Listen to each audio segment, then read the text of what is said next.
There's my mic. There's my mic. Okay, awesome. Off to a good start. Already trying to remember. It's like, I don't know. The hair is lost and then I lost my powers. It's like Samson.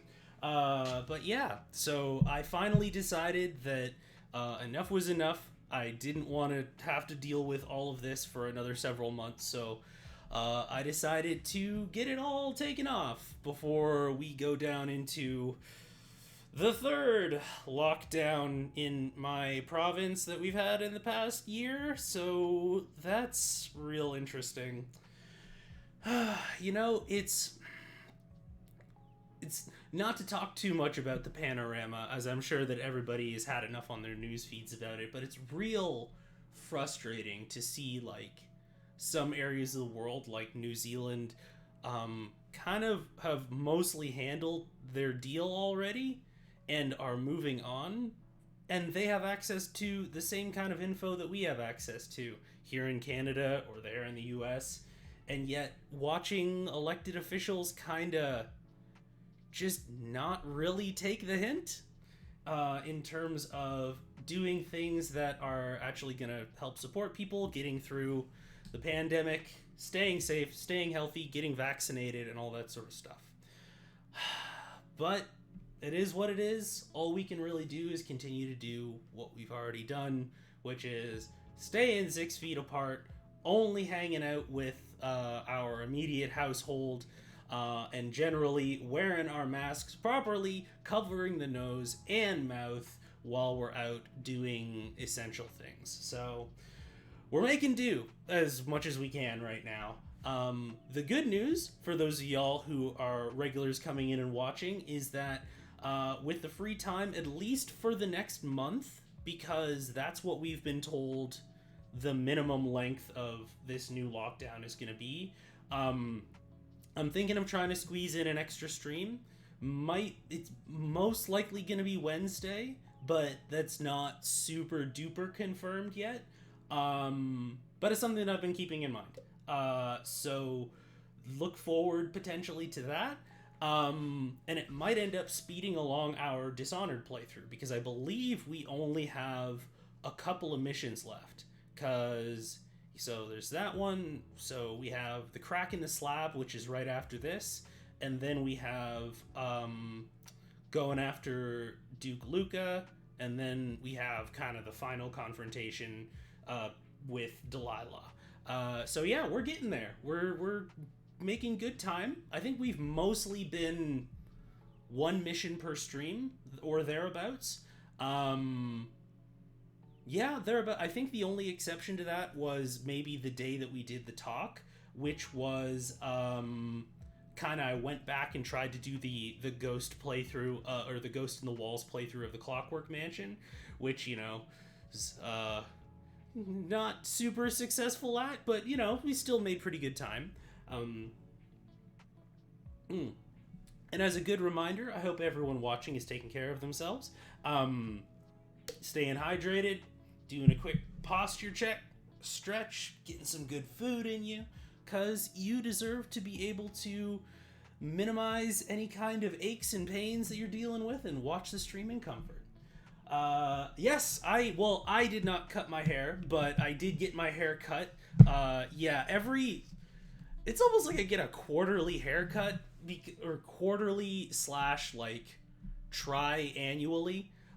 Because I just kind of get like, I only have so much energy in the day. Chronic fatigue and depression is such a thing, and I'm like, God, I don't feel like dealing with this.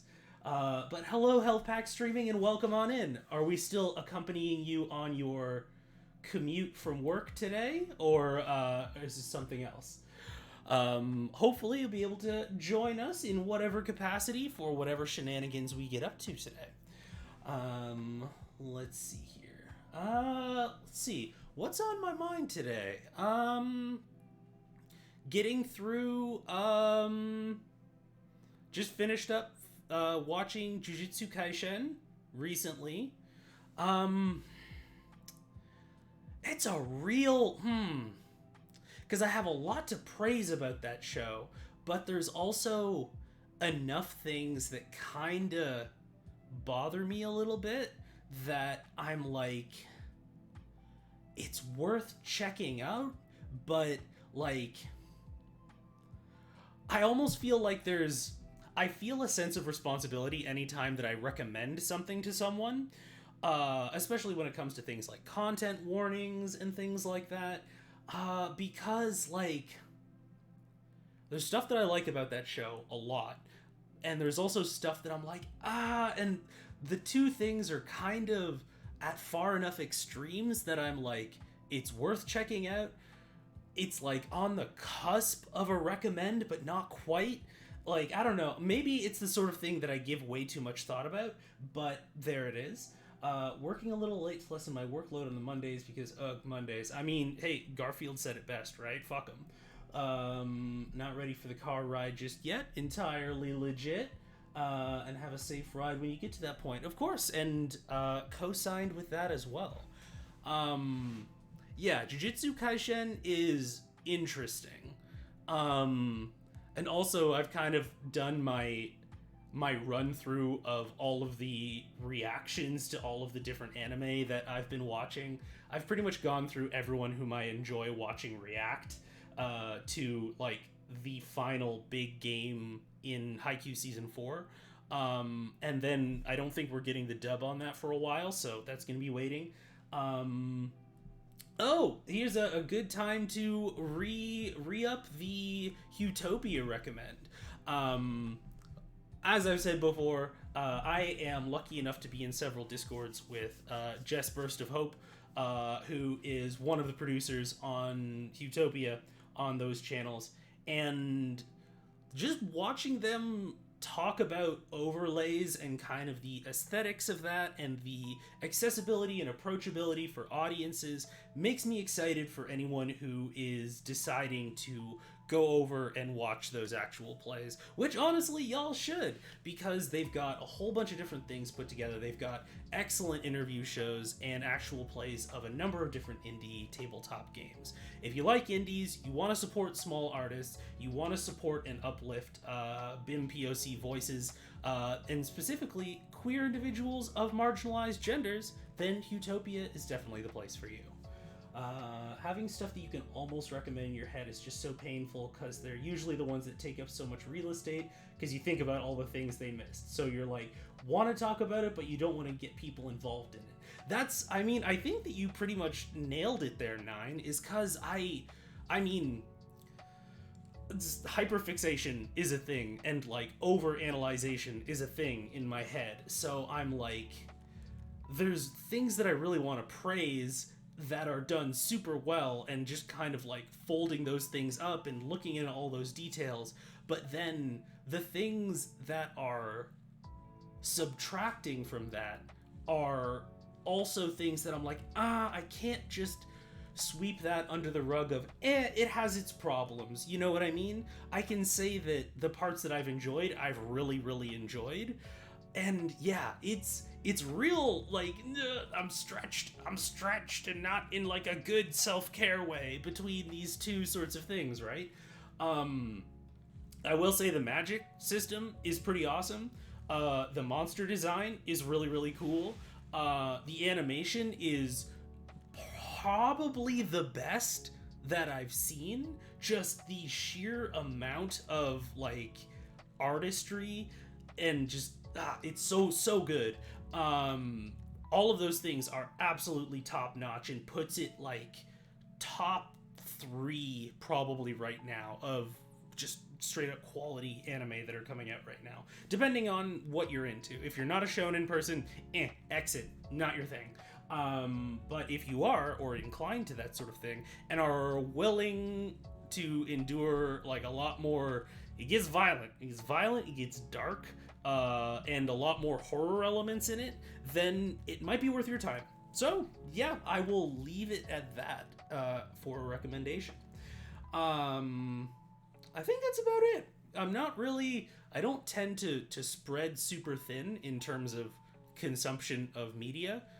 I'm starting to get into Dead by Daylight, and I'm really enjoying it so far, both Survivor and playing as Killer. So, you know, that might be a thing that shows up on stream in the future. Excuse me, I think, am I going to sneeze? My sinuses are indecisive. It appears to be no for now. Okay.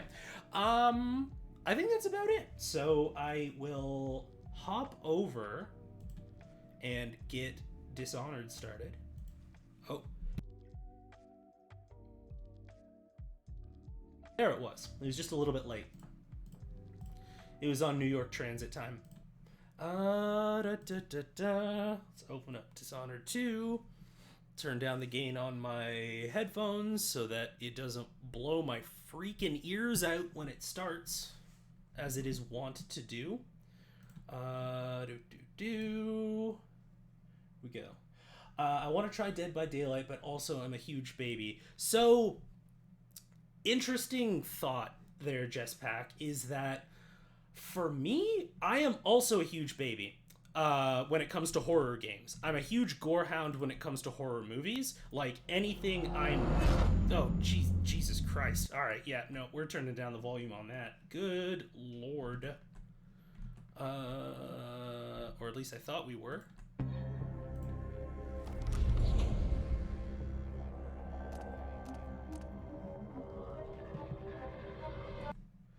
Yeah, no, it's... I don't... Is it because it's my desktop audio? Is that why? Yeah, I think it's because I, like, turned up my desktop audio for the music. And... Let's see. How's it looking compared to my mic levels? It's okay. If y'all... Well, yeah, no, sorry about that. Things are a little bit out, because I want y'all to be able to hear the game, because there's some cool sound design, and I'm also very loud, so usually that doesn't interfere, but also I don't want anyone to get into a car crash because of the actual sounds of the game. That is a thing that we want to avoid, if at all possible. Oh my goodness. Okay, so let's hop on in. Mission Plus, and we're gonna go Dust District. Alright. Hi. Blinds enemies, causes witches to flee. We're gonna want wolfhounds for this one, I think. Long distance liver, perfect accuracy, even when you change shots. Let me improves damage. Okay, because I know the Abbey of the Everyman, the zealots for that have helmets and chest armor, so that might be useful. Let's see. Rapid burst, magazine size reduced to 3, improves accuracy, area spread, never needs reloading. Okay, we're gonna do red siblings, I think. Moth dust wrappings because stealth. Neither of those are relevant. And discreet inquiry for my grenade. And I think, yeah, we're all good for that. So I've been going through the level and kind of trying to decide how to deal with a couple situations, cause I want to try and do some cool stuff. But also we need to slow down a tad because there's actually an explanation of the story that if you haven't played the game, you haven't seen yet. And it does depend on NPCs talking. Also, let me get my cloth for my controller so that I don't clunkety clunk all over my desk. Whenever I put it down.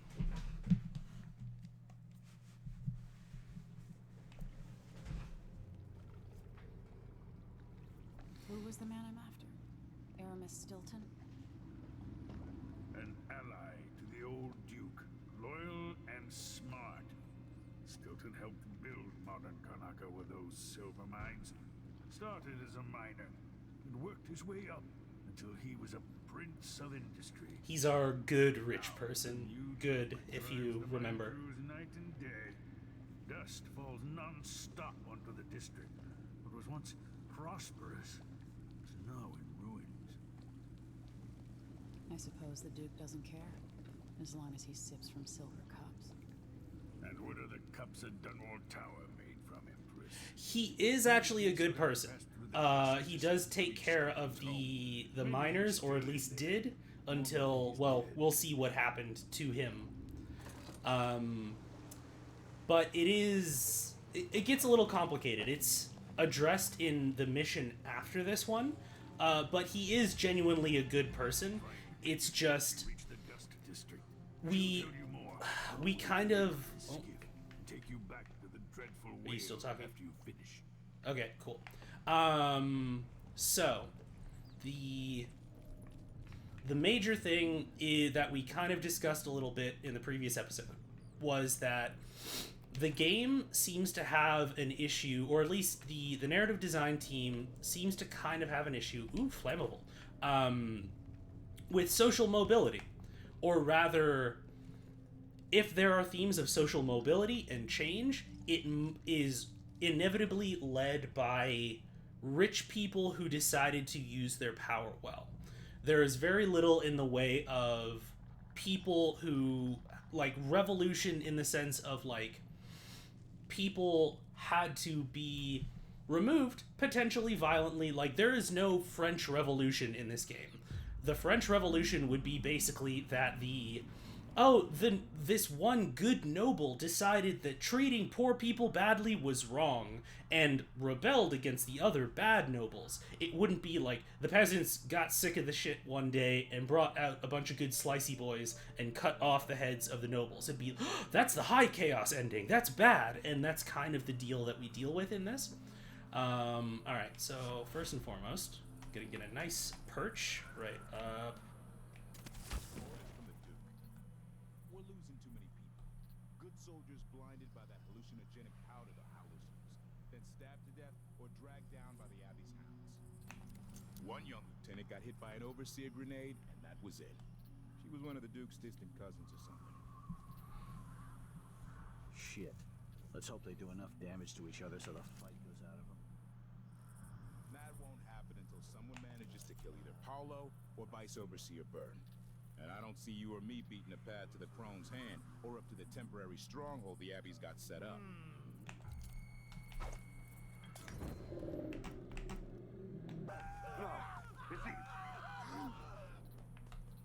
What? Shit.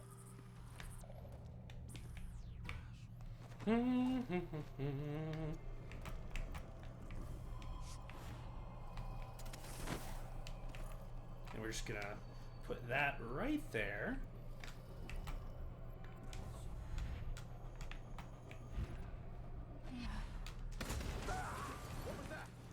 Oh, dang. That's wild. Just checking something.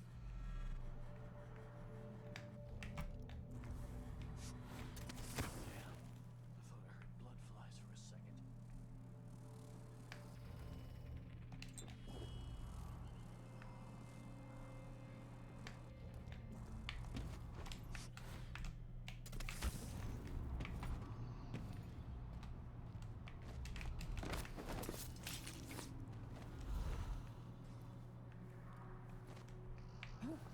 Alright, where's your friend?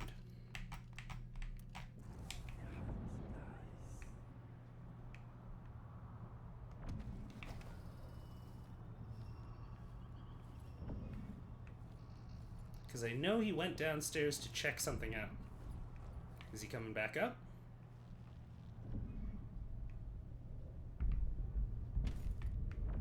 There's Addermeyer solution in here. I'll take that.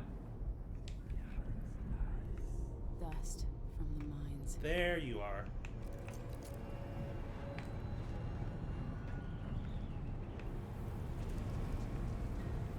So, cool thing that they did in this area of the game is that you can absolutely use the dust to mask, you know, killing people, like just generally sneaking past, any of that sort of thing, which was a nice little kind of addition to the game.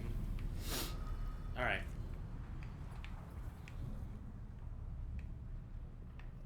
Something feels wrong. Nah, you're fine. Don't worry about it. Now, I seem to recall...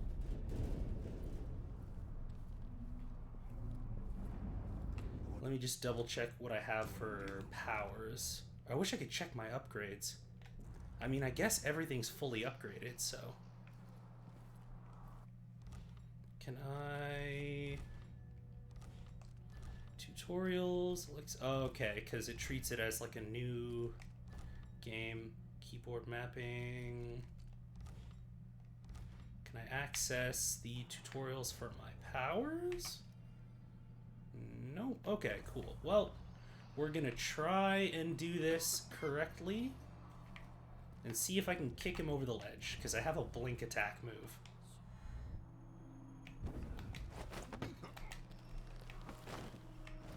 Oh, well.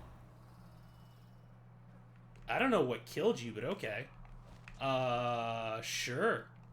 The guy just said, you know what? I didn't like this job anyways. Okay, cool. Let's see. So... And then I could hop up through here. Because there's an infested building. And where's my special eyes? There we go. Let me just... There we go.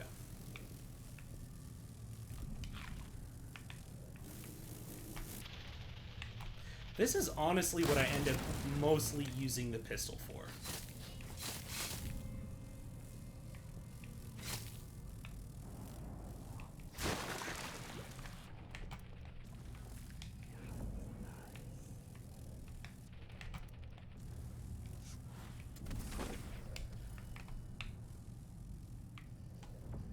It's just aim arrow. Okay, I didn't get both of them. That's fine. Well, but I cleaned up that corpse, though. That's something.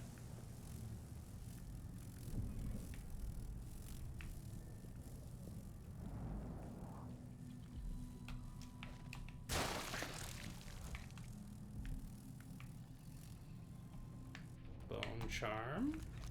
I mean, I have all the bone charms. I'll mostly end up just... I see Karnaca.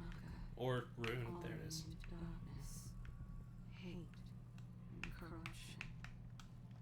If only it were not so. Okay, well, you know, that sucks and all.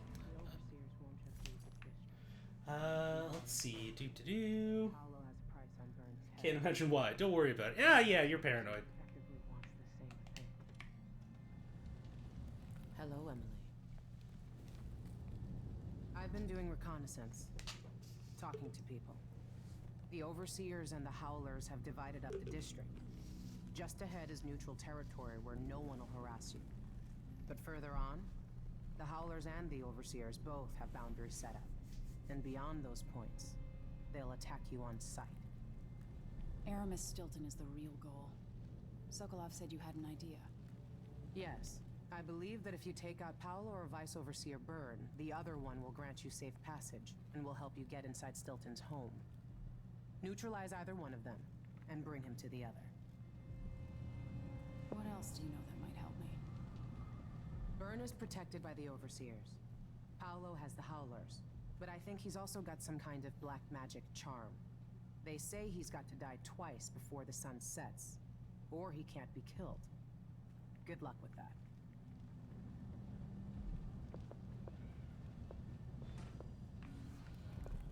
So, I'll give y'all a heads up. We're gonna be siding with the Howlers. There is like a middle of the road option, because there usually is. Oh, right, and we read that last time about the miner that died from terrible respiratory illness. I seem to recall that. Boop-a-doo-doo-doo.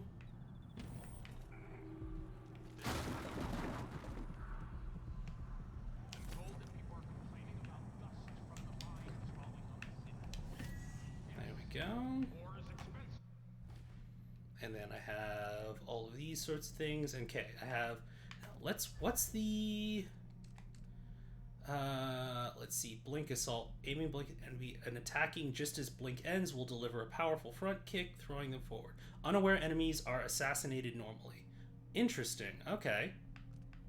that is actually pretty cool. I thought that it was always a kick. So I guess it's just right trigger then. Alright, let's spy on these people to get a little bit of lore. You can beat any lock in the city. I'm not sure why Stilton's house needs to be shut up tight like this, but what do you think? Can you crack it? Give me a minute. Durante knows how to get in here. Paolo had him feeding old Stilton or watching him. I was gonna pay him off for the secret, but Durante got beat down by the overseers and taken away. I don't even understand what this is. I don't see any seams. So basically, it's like a multimodal combination. So we need to get the key to that. And now let's see. How much in the way of money do I have?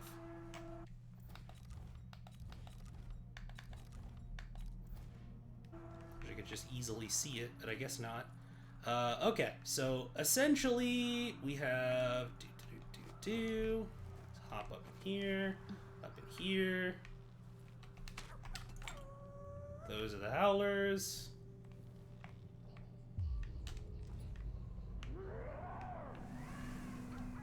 They're like mobsters who like to howl.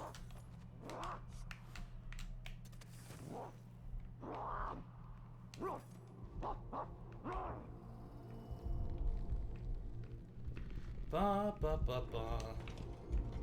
Hey, buddy. Oh, hello. At first I thought you were one of Paolo's gang, but you don't look so bad up close. Let's see, how much do I've got a decent amount of most things. I'm just almost out of those. Unfortunately, my friend, you have valuable stuff in your store, so I'm gonna need you to take a nap real quick.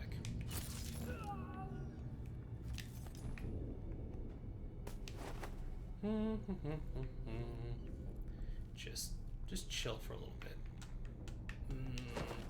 Right there. There you go. Gonna take that.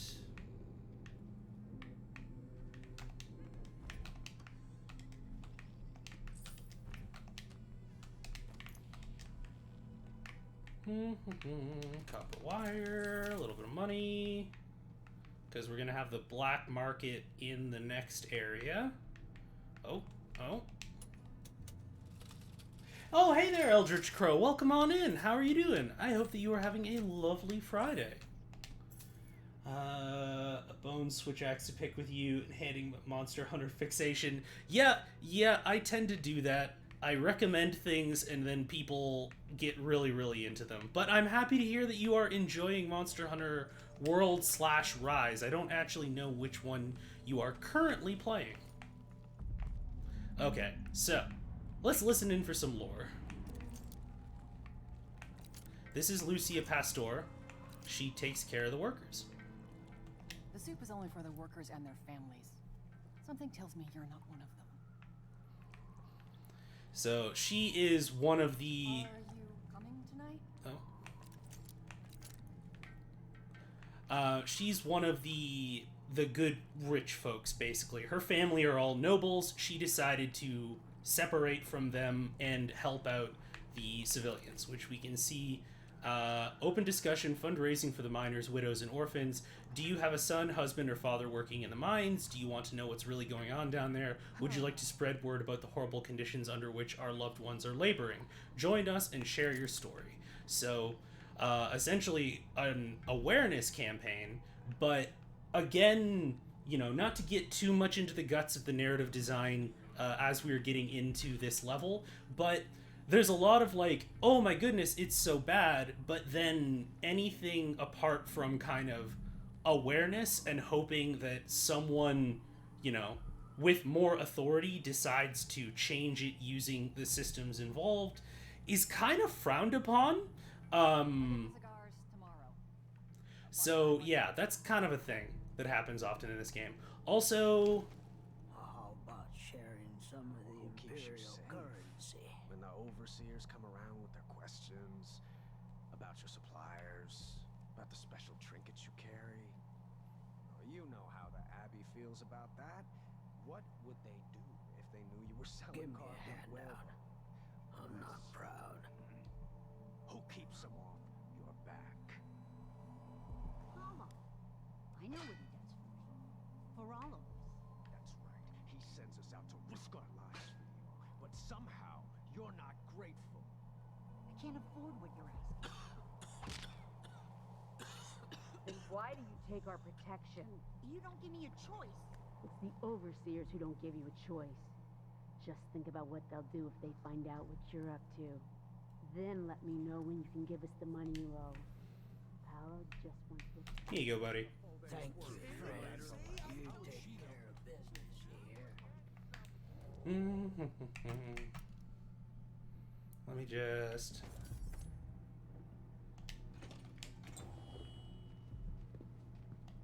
Only I could sell dust, I'd be rich. Oh, wait. Okay, I guess I waited too long. Oh, well. Alright, how much money do I have? Yep, already got those.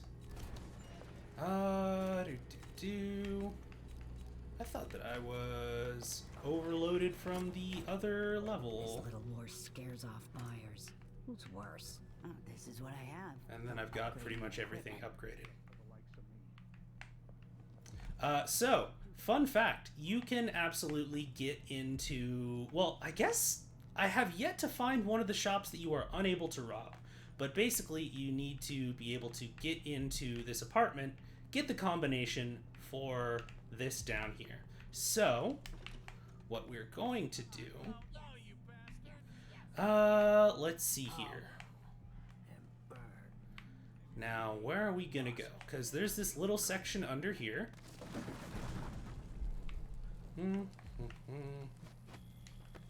I get up here? Nope, not without Blink. And then we have this ambitious young soul over here, who is trying to disarm a trap. Sure you know what you're doing. I studied field tactics with Brother Cardoza in the peninsula. The pirate crews there resort to these same dirty tricks. Seems like a good way to take a dart to the belly. Well, the Howlers aren't known for their caution. But these aren't too hard to deal with. If you've got a steady hand, and you know what cables to cut, you've got to do it just right.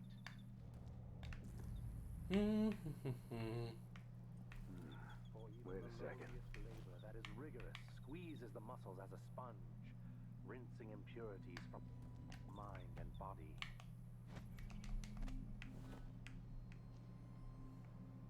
Maybe this is connected to the spring plate.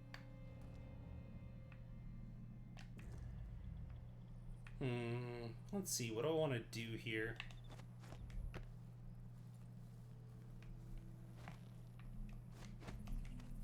Find another way, brother. This path is barred to traffic. I can't believe this. I've lived in this district for most of my life.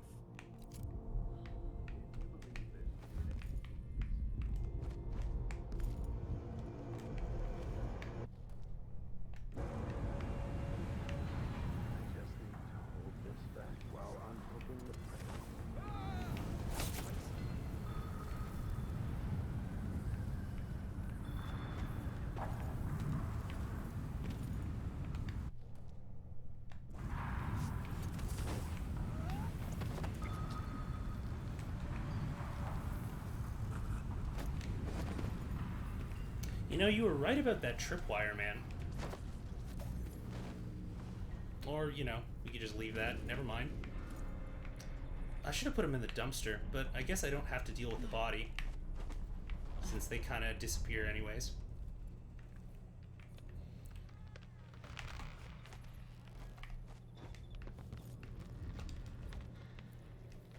Got the dentist's office.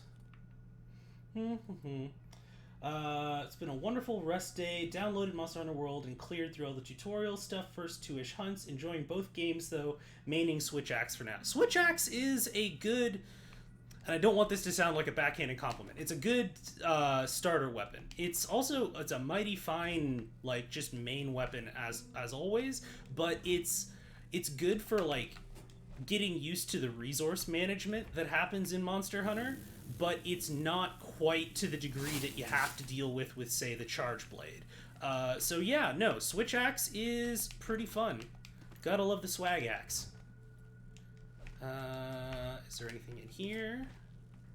Because I don't want to ping the thing that's going to happen over there yet, because there's a scripted event, and there's some civilians who I want to try and save if I can. But it's real hard to do, and I discovered that when I tried to do it when I was practicing. So we are gonna do our best to make that happen. Begging won't change anything. You stand accused of actions forbidden by the teachings of the Abbey of the Everyman. Given that each crime was witnessed or later verified by overseers. Actually, I could do this. No trial is required. For theft of food, for hindering a sworn overseer of the Abbey in his duties, death.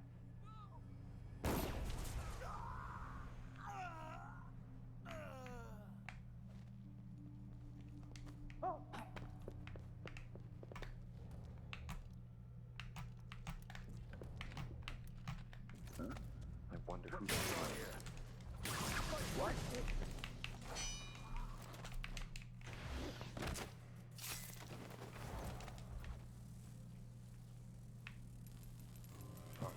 Come on, I don't have time for games.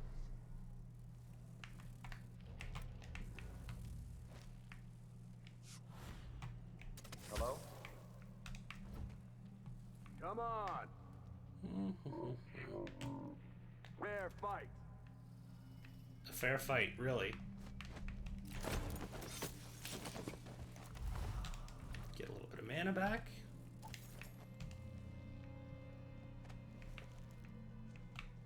Can I loot any of you? I can. One of them got away, though. I have tried so many times to use stop time to deal with that, but I have yet to figure out a way to do it. Because they seem to, like, summon other overseers, but in a way that they seem to apparate out of nowhere, and it's a little bit frustrating. Not gonna lie. Okay, so do I have any lootables nearby? Is the question. Your brothers will have to blacken my mask.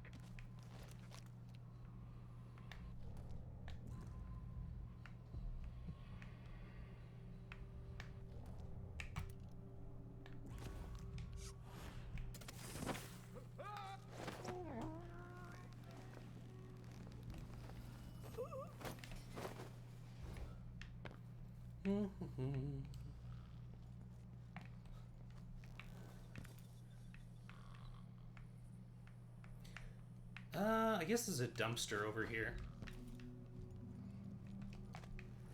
It's kind of the one minor complaint I have about Missions Plus mode, is that you get all of the powers. I mean, I guess that works. You get all of the powers.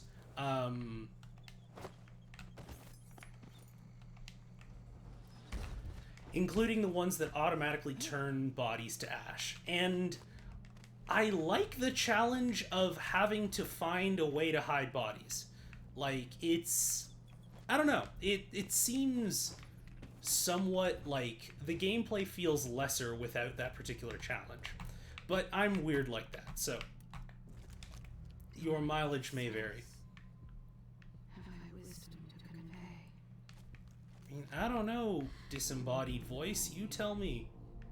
Nothing more. Alright. Let's see here.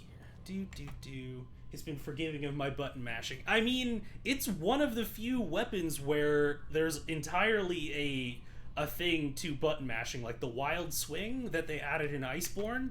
That's huge. But then again, I guess I don't know if you actually have Iceborne yet or not.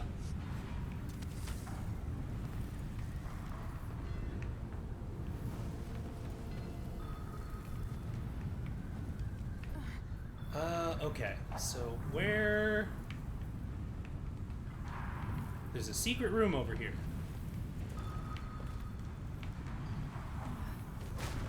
There we go. Typewriter. There are valuables in here. Raw whalebone. There were valuables in here anyways. Ah, silver decor plate. There we go. And then 1 coin of 5. Okay. The mining idea didn't work out like we thought it should have. First off, I got in with some fellas that had a better scheme, but turns out it only paid for ales and a few games of cards and such. I would have gone and took my chances in the mines after that, but those fellas I fell in with got pinched by no one less than the overseers, and now I'm scared to show my face. They've been raiding all the buildings around here. They'll be coming to mine any day. Can't let them see my tattoos or anything. And overseers don't like bone charms, sure as dirt. So I'm packing up my things and getting out of town as soon as I can. All me love, Santos. Yeah, it's one of those things where, again, the game... I shouldn't say the game, because games are not people. Designers are people. The narrative design team really seems to have kind of a lack of understanding of power dynamics systemically, because the overseers and the howlers are both not great, but one holds institutional powers. I'm surprised it's taken us this long to deal with a mob of ruffians. You know what the strictures say about wagering, brother? The howlers are merciless, and Paolo carries the outsider's blessing. Some talisman comes straight from the jaws of the void itself. Keep that in mind, or you'll find yourself bleeding out in some alley. Forgive me, Brother Mikos.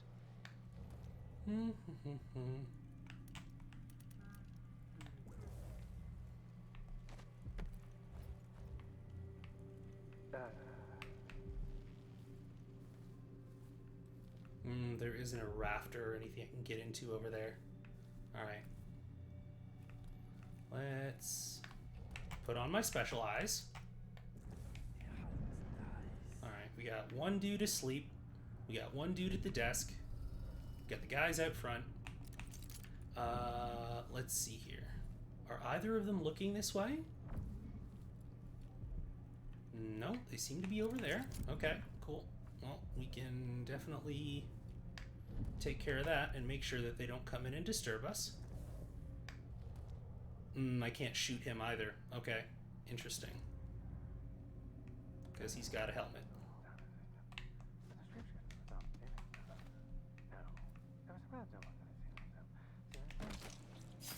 There we go.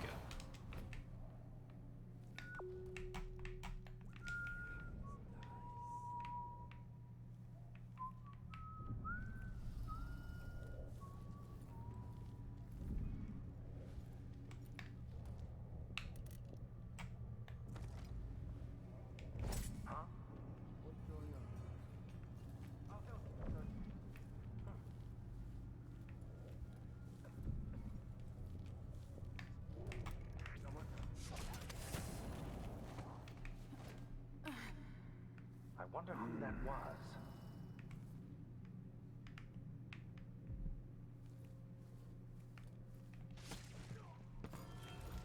What was that? Here, show yourself. Someone there. Hello? Anybody? If that was Don't make me search the whole place. I don't have time for that.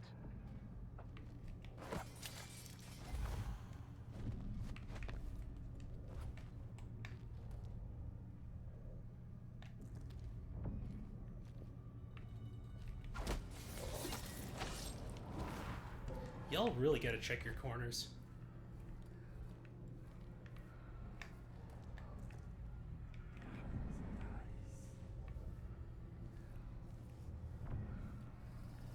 I'm sure there was something going on.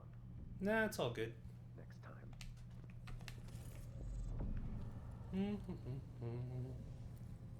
It's gonna take that. take that.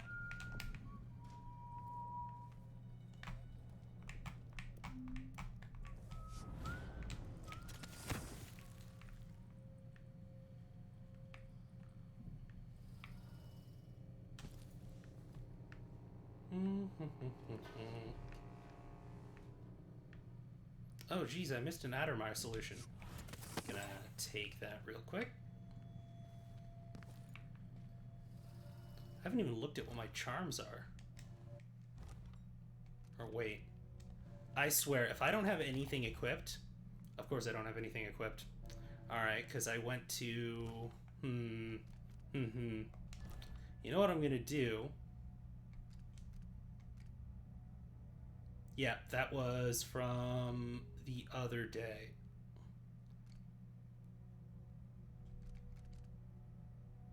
Yep, Dust District. There. Okay, cool. I think I'm going to load that one up. Because I don't want to spend a whole ton of time loading all of my things again in terms of my bone charms and stuff like that. Because I noticed that things weren't nearly as efficient as they normally are. So I keep forgetting that it resets you every time. Okay, so now we look... There we go. That's much better. Okay. So, let's see. We got all of this. Bitter Blood, Gutter Feast. Okay, cool. And I'm good for, like, all of my ammo. Okay, cool.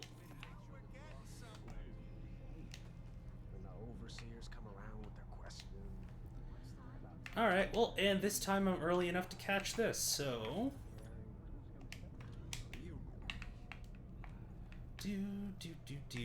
So I'll tell you what. We're gonna do...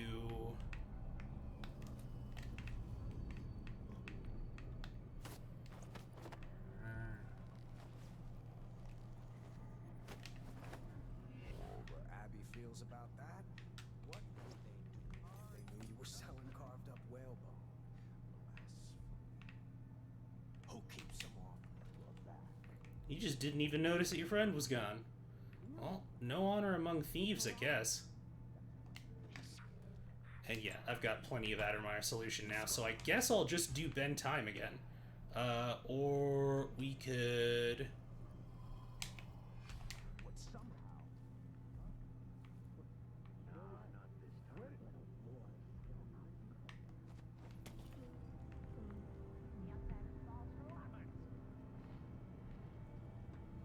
I didn't do domino. I thought that... Jeez, I'm just screwing up all over the place. I'm not in the mood. Show yourself. Oh, interesting. Okay, cool. Well, you wanted to investigate this, so I got bad news, buddy.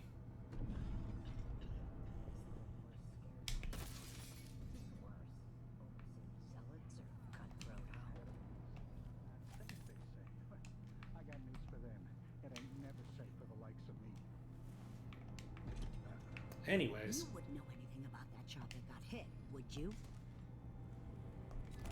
Alright, so we got ammo, that's fine, that's fine, that's fine, that's fine, that's fine, that's fine. And now I actually... This is what I have for upgrading your equipment. And then top up Addermeyer solution. Cool. Alright, now we're all good. I mean, if I'm still here. Alright, now we're properly situated.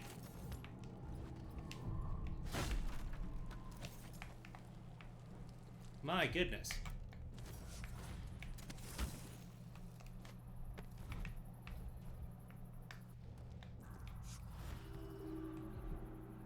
Come on. Firmly grasp it, thank you. Bello, are you sure you know what you're doing? I studied field tactics with Brother Cardoza in the peninsula. The pirate crews there resort to the same dirty tricks. I'll help you. Come on, I don't have time for games. This dude set it off and straight up just killed himself. You don't stand a chance anyway. You. Anyone here? This guy straight up set off the freaking, like... Hello? Set off the tripwire and was like, oh, somebody's shooting at us. Don't make me search the whole place. I don't have time for that.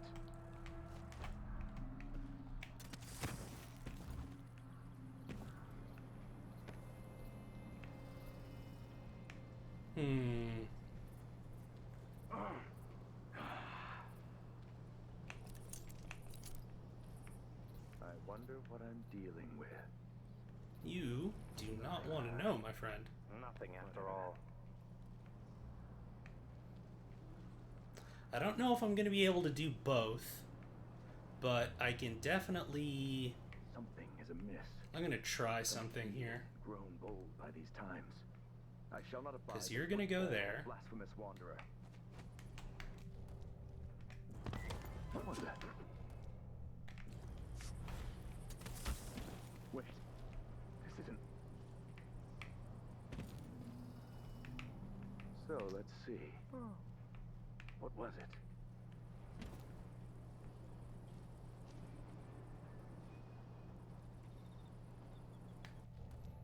If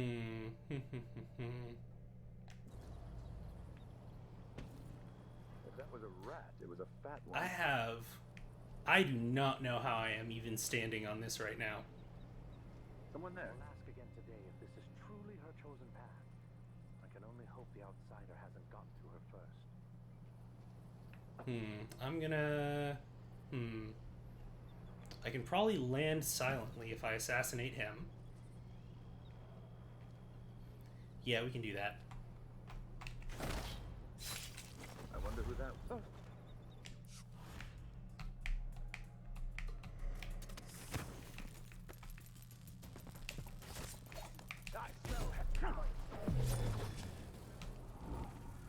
Did you hear that? You can't stay hidden.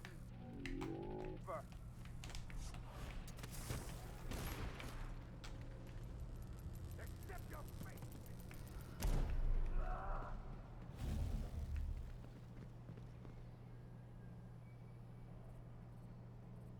Interesting. Alright. Well, one of the civilians didn't get away this time, which kind of sucks, but... Brothers, that's what I should have said. Now I feel remorse.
How about I just use a howling bolt to... Let's see, where do you drop if I drop you? Well, I guess we're gonna find out. Science.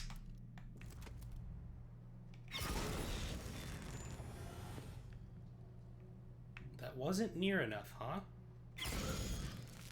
Still not near... Okay, you know what? I'm wasting ammo on you, and it's starting to irritate me.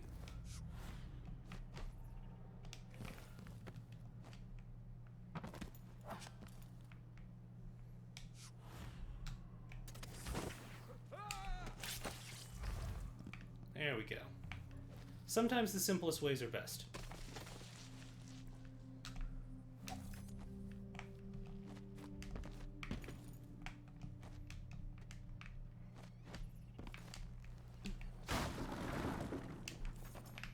There we go. Okay, through here again. We already got that note.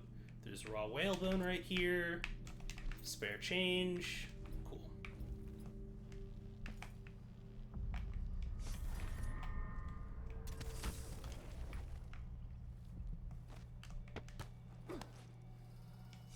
God, I am just struggle bussing through this whole thing. Now, so I assume we'll learn something before long.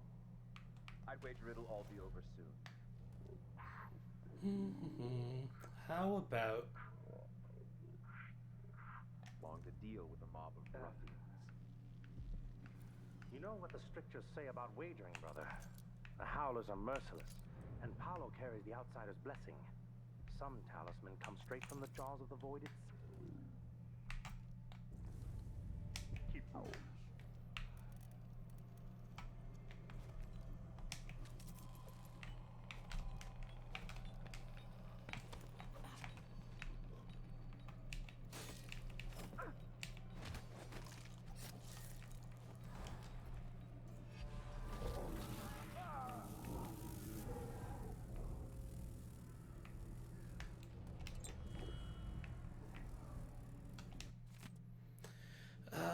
let's see. 17 note scale. Okay, so that was part of what we read in the other Overseer outpost.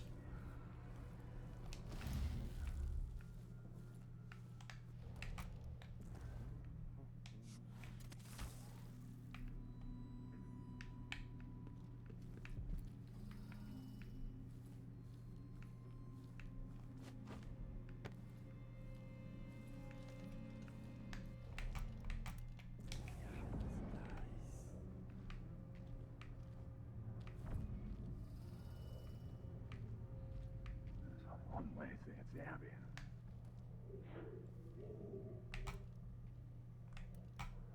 These people got to listen, they never do. It drives me mad.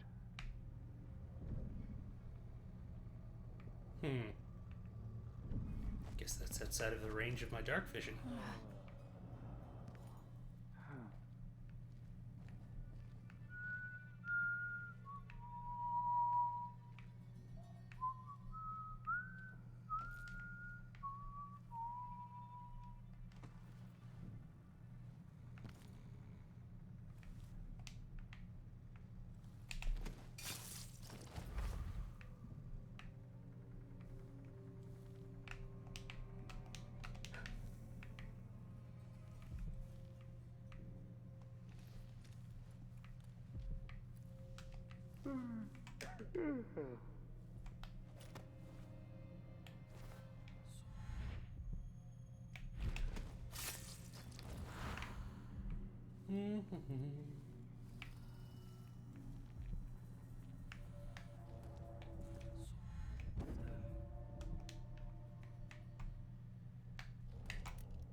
Confiscated.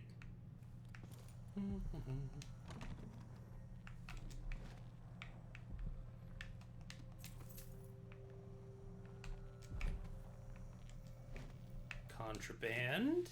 More forbidden articles from the street people nearby. Need to lock it away in the confiscation room. Cool.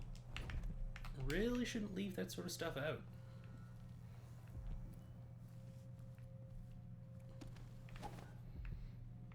I really enjoy kind of going through the different levels, like, in different orders, like, kind of backtracking through. Because you really realize how many different avenues they've managed to provide you to get to the same area. Let's see here. How about...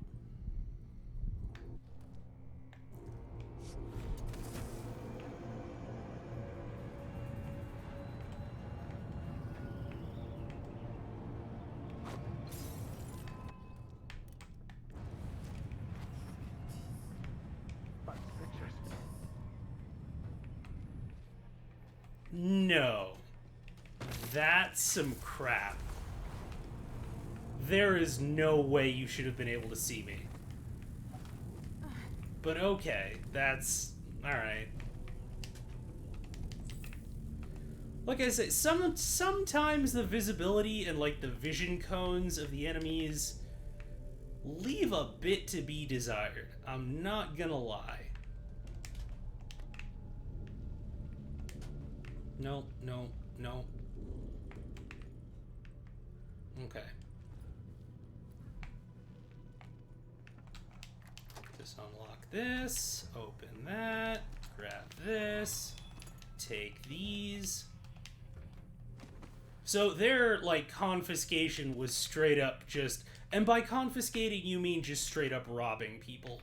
Which, you know, hey, cops, so that's gonna happen. Alright, cool. Let's catch up on chat. Alright, my friends, I'm leaving work now, gonna do the drive and lurk. Absolutely, Pack. Enjoy your lurk, and I hope you have a safe drive. I swear none of them can look up. Except for that one guy, apparently just now was able to do exactly that. Like, I was up on this bookshelf, he was down there, and for the first time ever, was one of the people who was able to see me from there. And that is quite literally the first time that I've seen that. That's so wild. Okay, so we're gonna...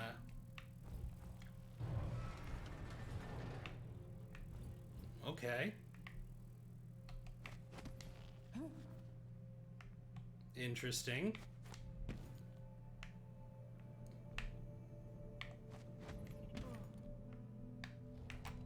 Special eyes.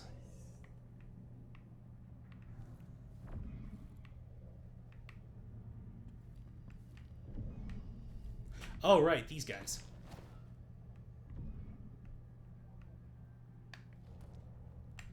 This one's always fun.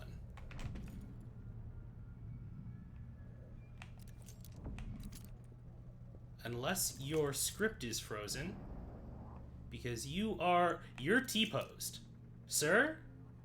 Oh god.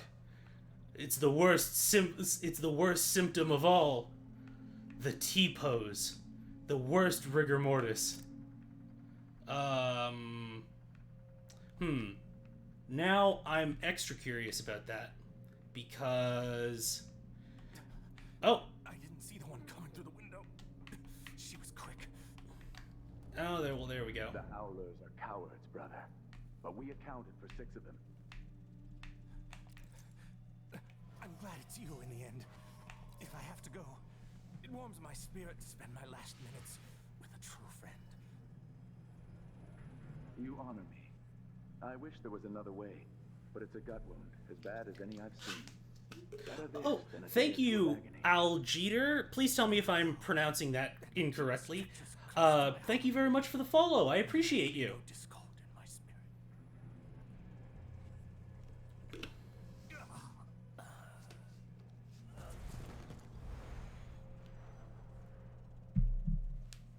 Beautiful. Poetic, at least.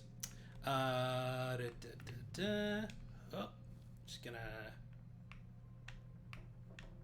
Like, yeah, I love all of these little details. Like, if you decided to play no powers mode, you could absolutely use those as stairs, jump over here, make it over here, and go up through that balcony there.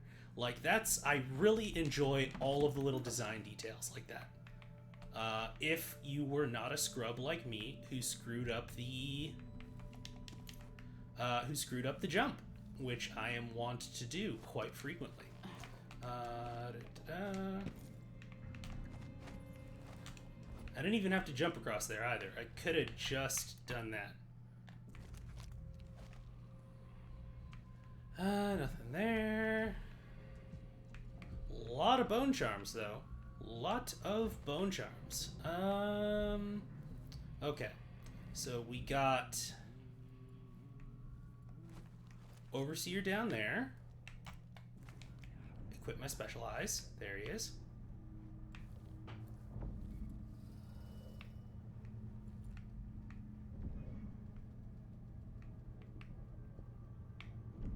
And I believe there's one in an adjacent room, if I remember correctly.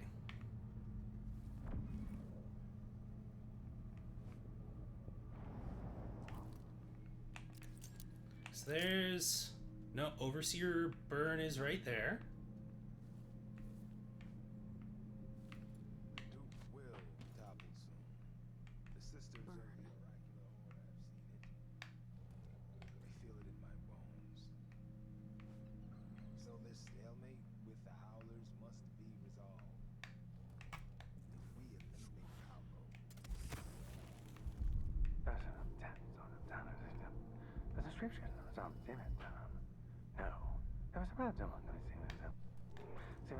You're weird and are creeping me out.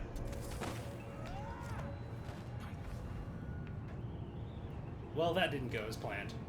But it rarely does. Wasn't expecting him to hit his head on the sign.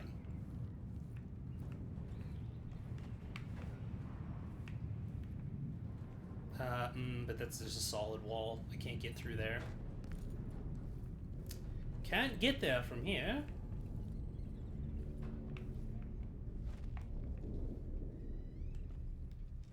Luckily, the sound of the dust managed to hide my screw-up.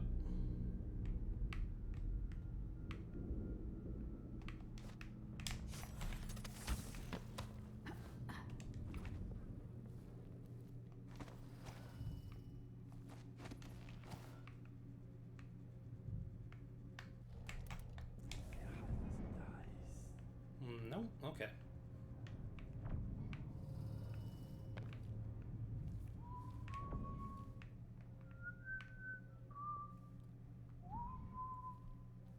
Now you decide to come over here? I mean, okay.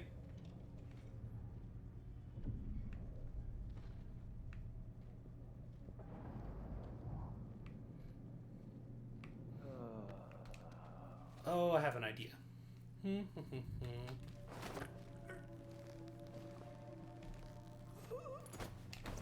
And I don't know if it's going to work, but I'm gonna try it.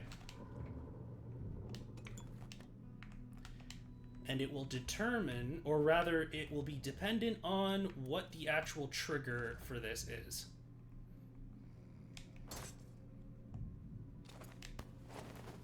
Okay, so that wouldn't work.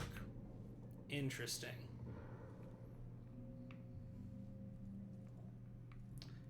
So it takes that off there. Okay. So he could be in midair, but I can't carry something that has a spring razor attached to it.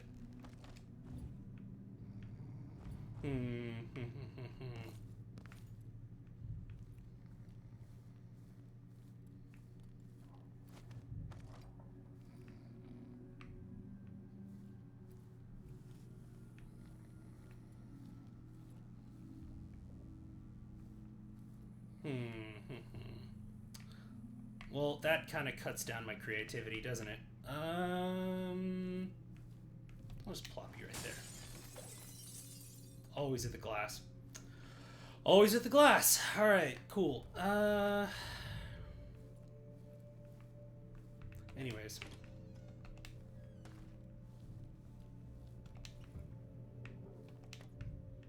That's all loaded up.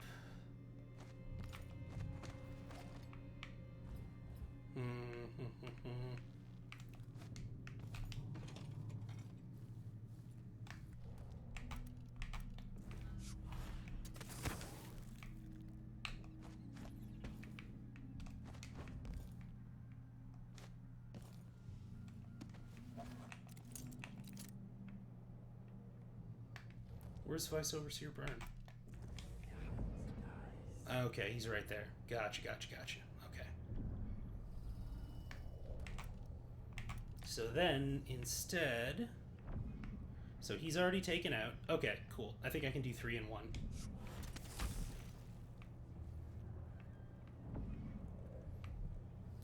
Yeah, I should be able to do that.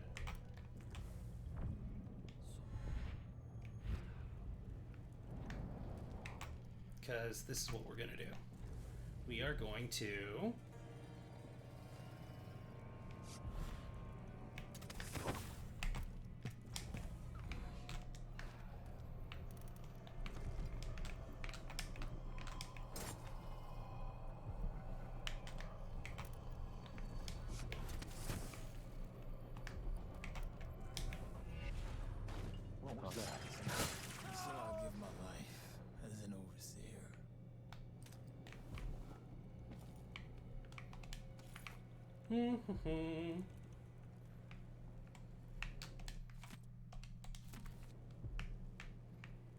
Not quite the trajectory I was hoping for, but it did the job.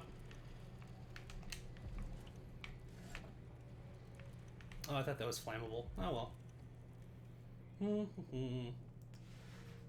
Overseer's not looking up again. What an oversight. Yeah! Well, don't worry, Eldritch Crow. He's been disarmed. And so we can continue on our merry way. That is not a head. That is definitively not a head.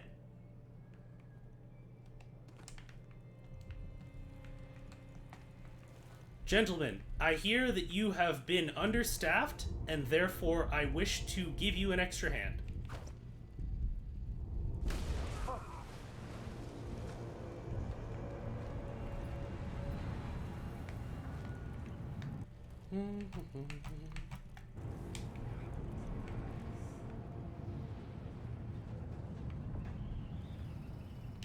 Are there any more lootables on this level?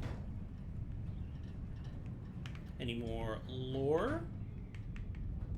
Curator Ashworth reported missing. In a statement from the Grand Palace, authorities have announced that an investigation is underway related to the disappearance of Brianna Ashworth, curator of the Royal Conservatory. Insiders say that the conservatory is currently unmanaged and that the building itself is in a worrying state of disarray. One can only speculate about what recently happened there and about the whereabouts of the curator. Ashworth's disappearance is a tremendous loss for the institution. She is said in connoisseur circles to have a keen eye for the unusual works of art and rare pieces of historical engineering. She is also well regarded as a taxidermist, enabling the citizens of Karnaca to behold rare wonders of nature from up close.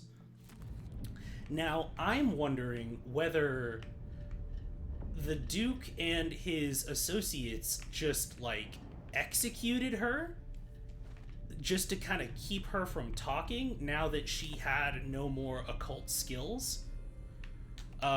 Because, like, Brianna even said, sure. At least you'll be remembered, Vice Overseer. You don't have anything, you don't have anything. That's fine.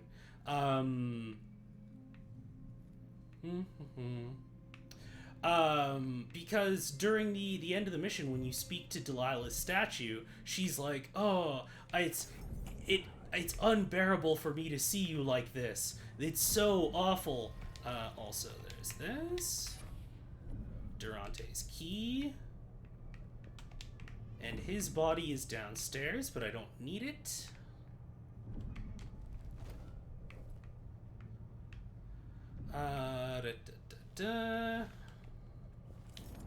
And so, like, you know, her saying, blah, blah, blah, I feel so guilty, it's so sad, blah, blah, blah.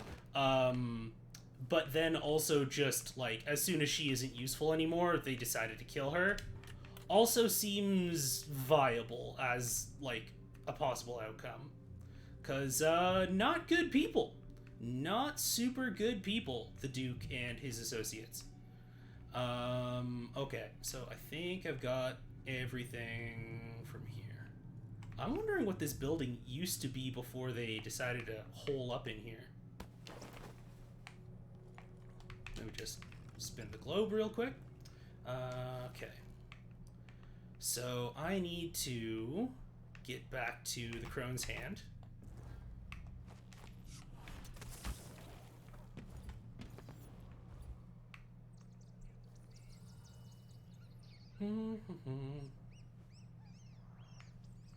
Which there's also Mindy Blanchard's apartment right there.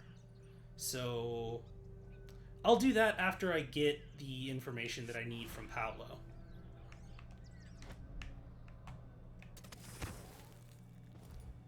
Good riddance. I'll be damned. Good work. Ben was a tough prick. Boy, that's the Vice Overseer. Well, most of him. The essential pieces anyways. God, I just keep on screwing up these far reaches. Everyone, delivery.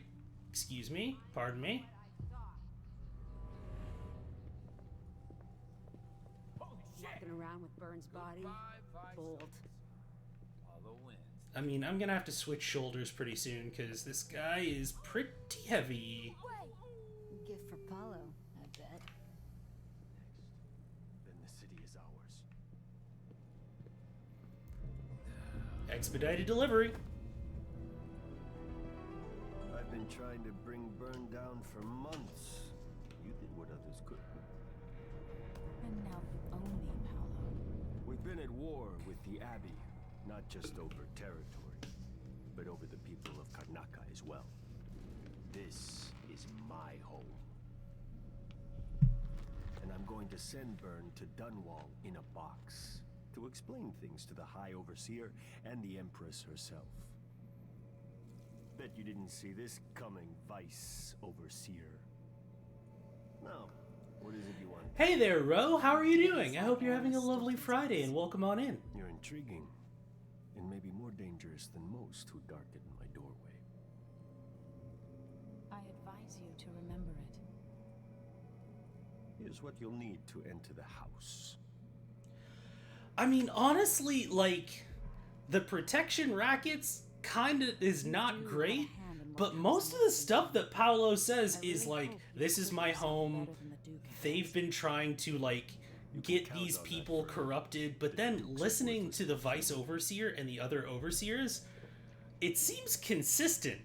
Like, these folks... The Overseers have quite literally been going from house to house, like, executing and evicting and just generally torturing people. But you do. Maybe you don't understand how things work down here. Things are changing, and if I have my way, I'll be guiding the course of the city for a long time to come. That might be less fun than you imagine. Yeah, doesn't say, like, I'm gonna have all of the power. Says, I'm gonna guide the future of this city.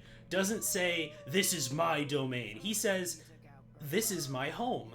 And, like, just all of the way that, like, he speaks seems like Paolo is genuine. Like, dude's got a temper. And, like, just, yeah, it's real weird. And it's real interesting because you'll have the bunch, like, your pick of a bunch of not super great choices.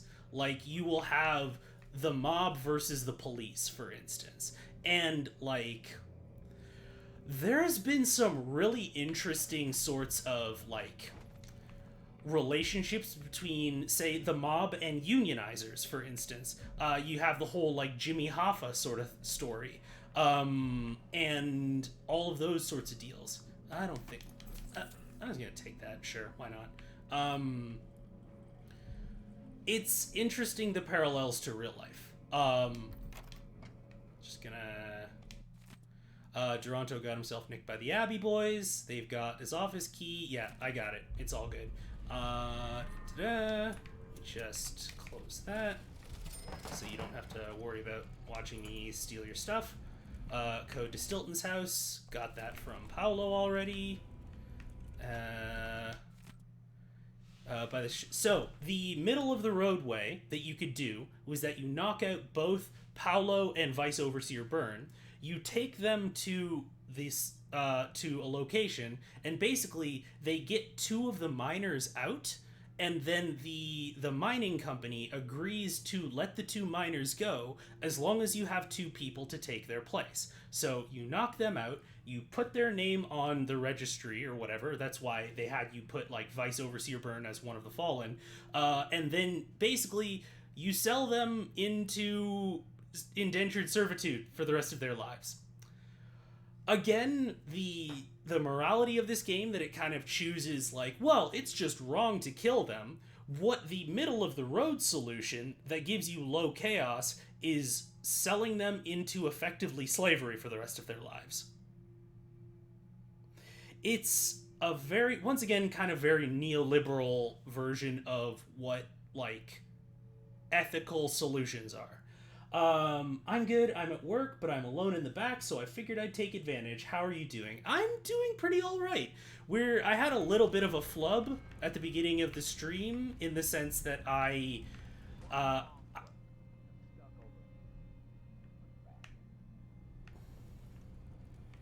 interesting.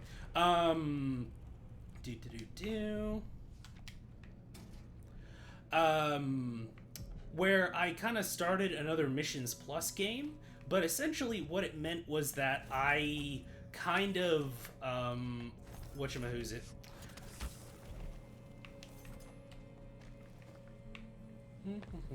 I'll just nab that. Take that. I didn't have any of my bone charms, so I would have needed to craft all of the bone charms that I was making again. But I don't want to do that, so I decided to load up another one of my other files, which just happened to be the one that I was playing when I streamed last, so that worked out just fine. All of those are loaded. There's an overseer here. They're probably going to take care of him real quick, so I don't have to worry about that. This is the way out. I don't think I'm forgetting anything. I think Paolo's got some paintings that are pretty valuable, if I remember correctly. Sleep Dart, Howling Bolts, Howler Dust. Gonna drop that. So I'm gonna go up to his place, rob everything from it to seal our alliance, and then I'm gonna go exploring over near the Silvergraph photography place, because there's also some loot over there. And if I can get a couple trick kills from overseers, then then even better. Wait for that to reload. Okay, actually, in fact, we're about halfway through the stream, so I am gonna take a quick bio break, probably for about 5-10 minutes or so. So I will advise, or not advise, but, you know, if you haven't hydrated or stretched or gotten yourself something to eat or taken your meds, very important, please go do so. So I will pop all of y'all onto BRB, and we will, in fact, be right back, as the name implies, and continue our playthrough of the Dust District. So, see you in a few minutes.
And we're back. All right. And I actually remembered to unmute my mic this time, unlike when we started today.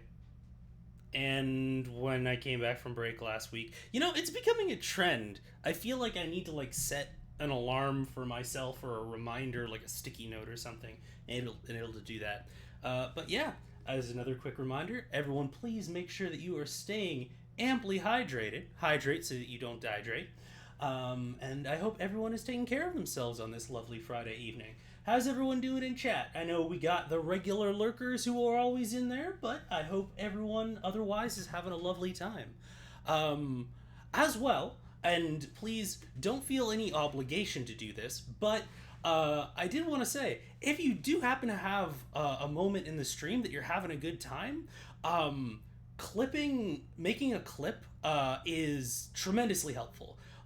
If you're unable to, say, subscribe, because I know times are tough, sometimes you don't have the scratch, making a clip and sharing it to Twitter or to the other social media places where you hang out is excellent for bringing visibility to the stream, which is huge, is just spreading that network and getting more folks to come and join us and have a merry good time, and ultimately joining and hopefully expanding the channel. Yeah, if you're hoping for a way to support, that's an excellent way. If you're having an excellent time, make a clip. So, if you can, that'd be super helpful. Anyways.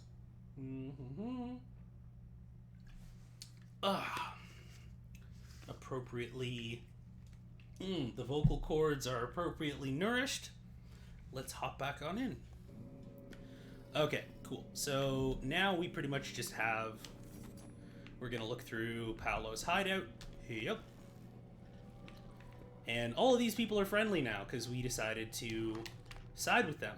Which means that I am just going to take advantage of their trust and take everything that they have. Oops. Monkey mask. Cool. I am maxed out on pistol bullets. Now, this is also a super interesting level if you want to, like... If you want to come through and, like, basically... no.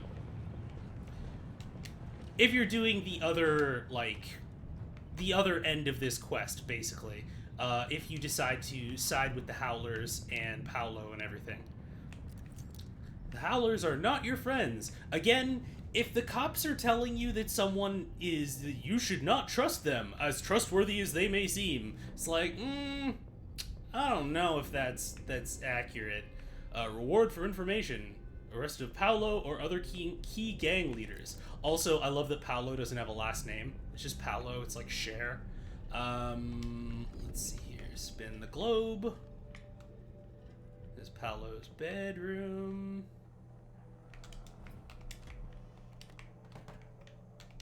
That's fine. Oh, and there's also a doctor's office over there that I want to...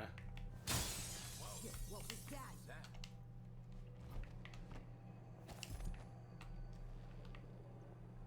What's going on?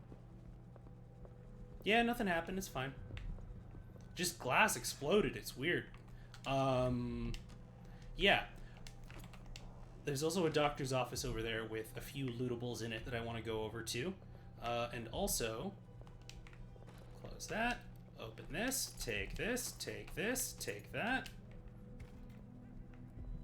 That's better. Ba ba ba ba. And I think this is just the busted floor up here. Nope, okay. This is his, like, sanctuary area, I think. If I remember correctly. Oh, yeah. No, there's an outsider one over there. Da-da-da.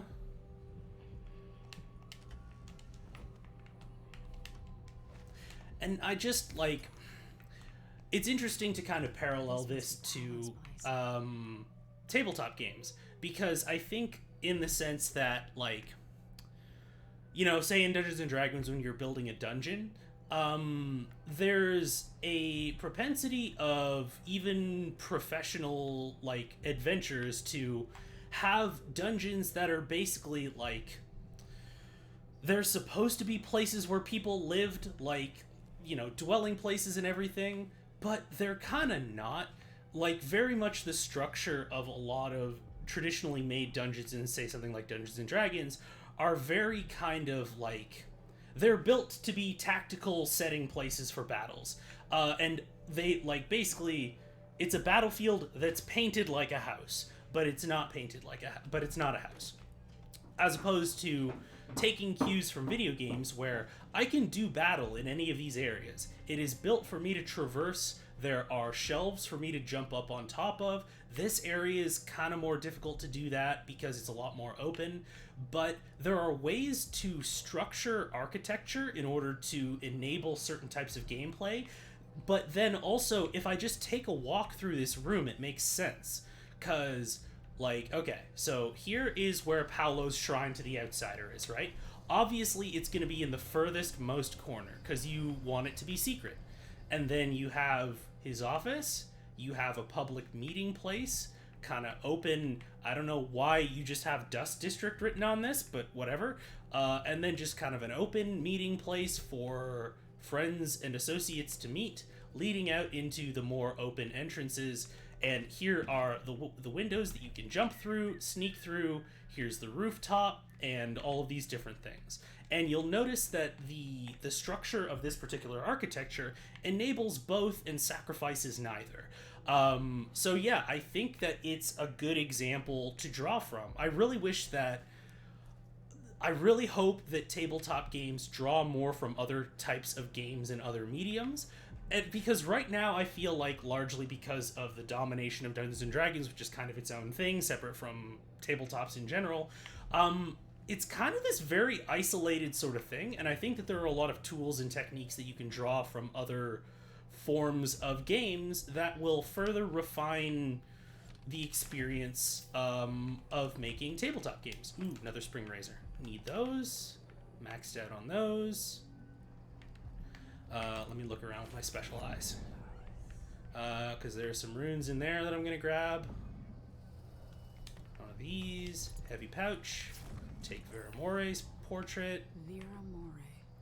I remember that name. Now that you bring it up, battles in D&D very feel like extended set pieces, which is not necessarily a bad thing. I love set piece boss fights. I had a discussion with a lot of people recently about how there are a lot of parallels in the way that pro wrestling matches are structured in their storytelling, as in the same way that tabletop set piece boss fights are and JRPG boss fights are. You know, at X point in time, Y happens. There are certain rules of engagement that are acknowledged that only really apply within the narrative itself, and all of those sorts of things. And, like, set piece is not necessarily a bad thing. Like, I can absolutely have, like, awesome experiences through here and really cinematic ones. Like I say, check out Stealth Gamer BR's videos for examples of that. But at the same time, this is still a house. This is still a dwelling place. It's still a base of operations, and it is structured as such. There is never a sort of, like, you know, hand-wavy, yeah, sure, it's a mob hideout, but let's make sure that it adheres to the rules of, like, well, but it needs to be, you know, an X by X grid and adhere to all of these different things. And yeah, no, so I think that there are things to be learned from that. Anyways, let me just take this shit, and we're gonna talk to Gerard Way for a second.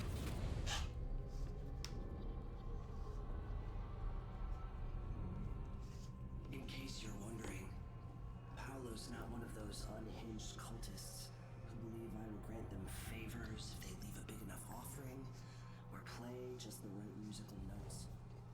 He doesn't care a fig for me. But he put up this shrine because he found the hand of an old witch I knew once.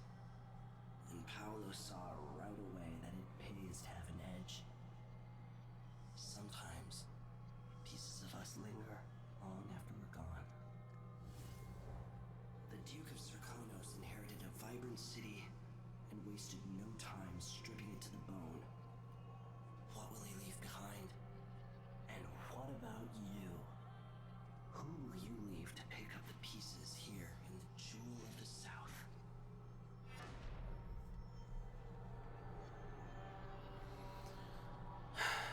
I feel like what and this is kind of one of those things where it's hard to ascribe authorial intent, but I feel as though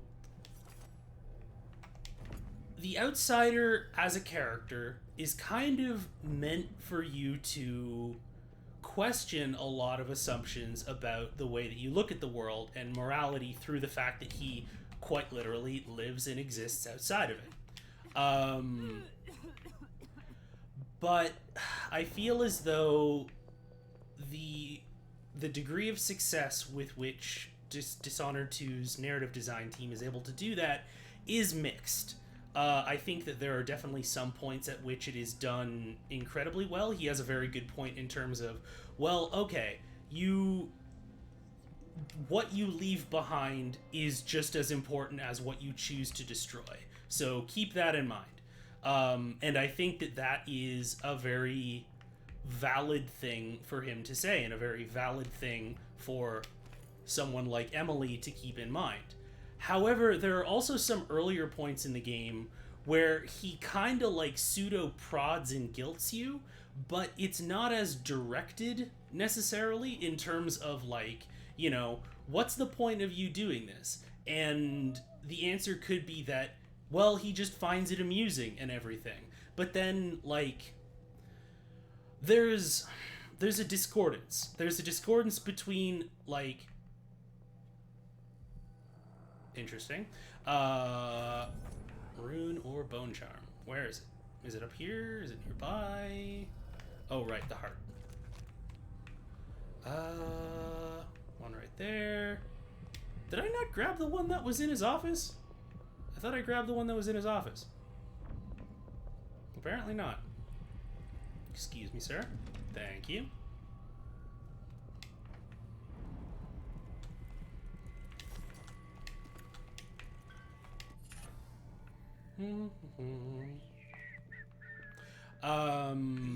Step back now. I think that there's a weird discordance between sometimes they want you to have him as this weird sort of like, he's giving advice and he has insight that you should listen to.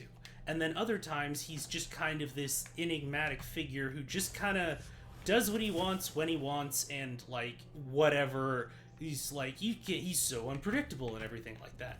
And it's not as if an individual cannot contain multitudes in that respect, but it's also, it's inconsistent. But it's not inconsistent in a directed or intentional way, at least in my experience. So yeah, it's a little bit weird. Okay, so we have some hive keepers in here who I'm probably going to piss off in a second by doing this.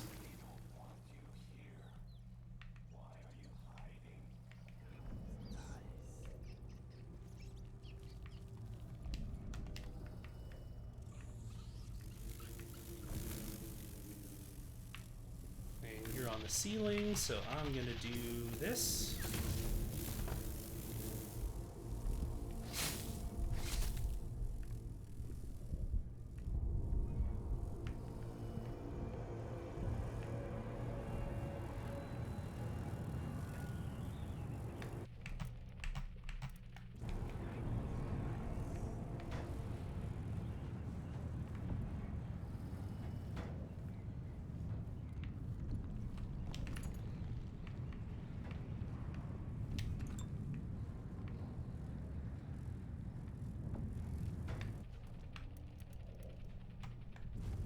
Let me see if this works. I'm gonna use a bunch of resources for no good goddamn reason, but here goes. And then we throw that. And then we do...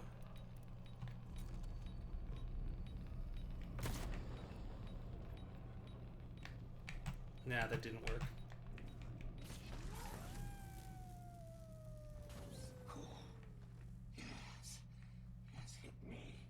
Wow, you survived a grenade. That is intense. Okay. That's a little bit weird, but, you know.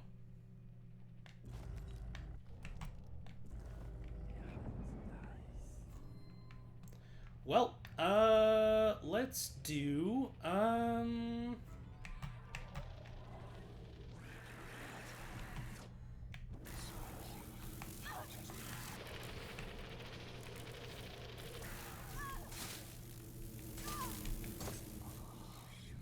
that's not what I meant to do.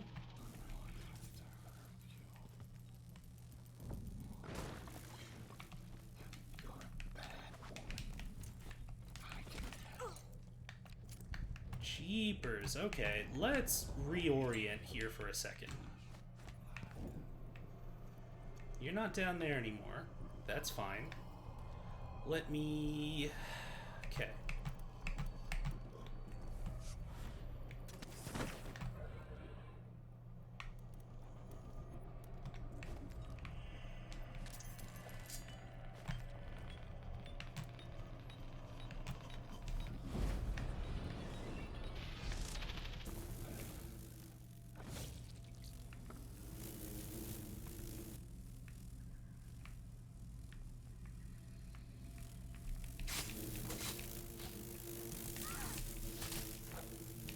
Alright, y'all are buzzing around a corpse or something, because y'all are all pissy.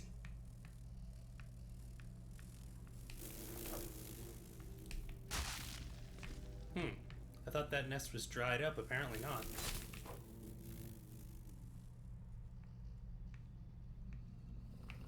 Well. Yeah, Weepers, no, not Weepers. Weepers are from the first game. Hive Keepers are really tough. Holy crap. Like, they still die from sneak attacks and stuff, but, like, I was expecting them to be able to take some crossbow bolts or something, but I was not expecting them to be able to just face tank a grenade. That was ridiculous. Let's see. Let's see here. For me, I love a set piece fight, but I think where it drops the ball is in, like, the transition between doing things and fighting things, where the set piece often feels like it exists wholly separate from the rest of the game to me. And, you know, it's interesting because I think that you can do that, but, like, there's this whole thing of, like, clearing the dungeon and exploring and things like that. But because you can do battle in any given hallway of a dungeon, the way that it's designed is that any given hallway needs to be a battlefield. Oh, interesting. I probably could have, like, incinerated you or something. Huh. That would have been interesting. I'll have to keep that in mind for future playthroughs. And the thing is because every area has to potentially be a battlefield, it's mostly designed with that priority in mind. Again, as I'd like to reiterate, D&D is a combat game. Not that it's a surprise to anyone in chat who I'm saying this, it's just, there are a lot of folks who don't want to believe that. D&D is about fighting things and killing things. Like, you don't have to fight things and kill things in D&D, but all of the stuff that's actually written in the game is about killing things and fighting things, or avoiding having to fight things and kill things. And most of it is the former. Anyways, this doctor's accounting book. Mr. Acosta, symptoms: acute shortness of breath, persistent rattle in the left lung, headache. Remedy: recommended inhalation of vaporated sorrel fluids to clear lung obstruction, followed by a mixture of ice and salt applied at both temples to relieve headache. Payment: coupons from Santiago Fisheries, probably 2 weeks worth of fish. So rather than going through all of the different symptoms, I really enjoy little bits of world building like this because it tells you a lot about this whole area. Is that this doctor is, one, the doctor's office is situated next to a well-known mafia hideout, so even existing here is very dangerous. It exists in the Dust District, in which even living here is going to take years off of your life. So this person presumably has decided to endure that risk in order to treat people. Furthermore, the people who live in this district only do so because they can't afford to live anywhere else. And we see that in the accounting book, in the fact that none of them are able to pay with money. All of them are paying with favors, with work for trade, with things and whatever they can give. And to this individual's credit, they're accepting that. And I think that it's a very short piece of text, but I admire how efficient it is at telling you a lot, not only about the world, but the conditions of the world and different groups of people who live in the world and how they cope with all of those challenges and sources of strife. Okay, so continuing on through here. Ivory Scrimshaw, that's worth a pretty penny. Through here. Nothing here. Let me equip my special eyes. Nothing there. Nope.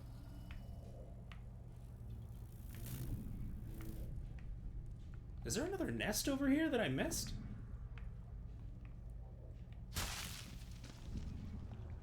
Apparently not. Oh, and there's the other entrance to get in here. Okay. So yeah, on High Chaos, this is also another building basically that you can sneak through to get to Paolo's place. So yeah, that's another one of those instances that I was discussing earlier where they've clearly thought about a lot of different avenues for different play styles. One of kind of the things that say, what's the word I'm looking for? Like Deus Ex Human Revolution, where they're like, play anywhere you can want, but then had boss fights where it's like, good fucking luck if you didn't spec into combat, cause you're gonna have a bad time.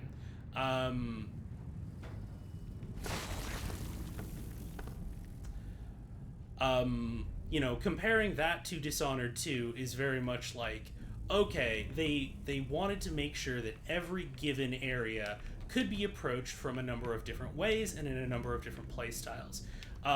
To bring it back to D&D and Deus Ex Human Revolution, you can talk about how both of those purport to be able to do that, or insist that you should be able to do that and play however you want.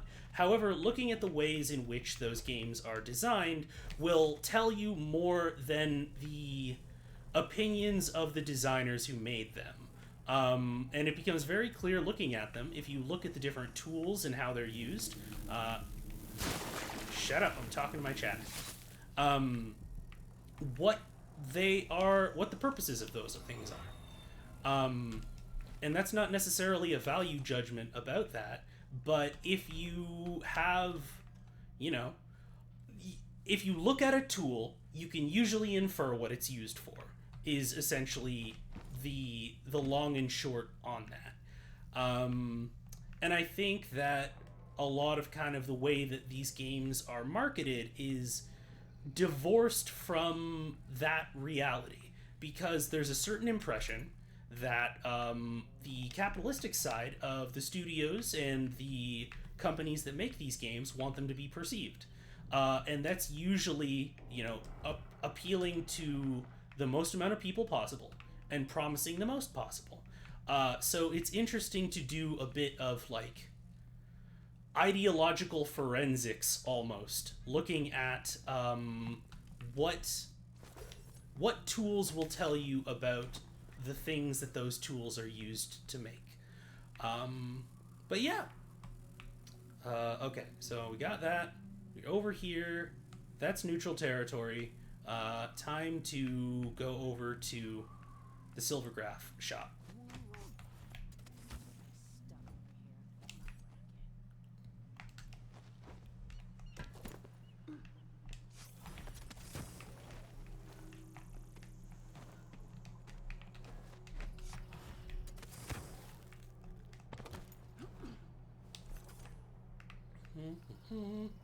You know, they really got to stop doing that. I think that a new pet peeve for me is going to be in games where they just kind of have people who have been strung up or like executed via hanging as like decor, it's not cool. It's really not cool. Just in terms of how careless it is as potentially triggering content. Let me blink. If the Duke wasn't running the mines night and day, our children wouldn't be choking themselves to sleep at night on the dust. It's easy to blame the Duke, but we both depend on the profits from industry. The mines are the lifeblood of this city. No. The Duke could have continued operations like his father did, fast enough to sustain the city without burying us all in dust. How? There are twice as many people living in Karnaca now. If the mine slowed down, half the people in my family would be out of work. What's the point of being worked into an early grave? Just so you can afford to eat for a while?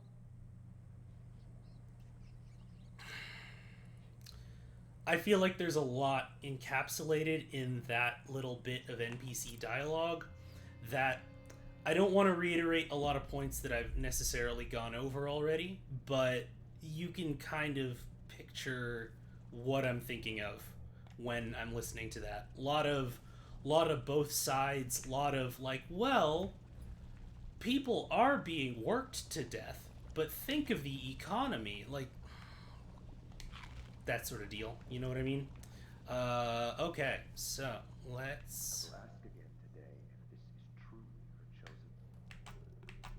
wait, where's that voice coming from? Special eyes, tell me.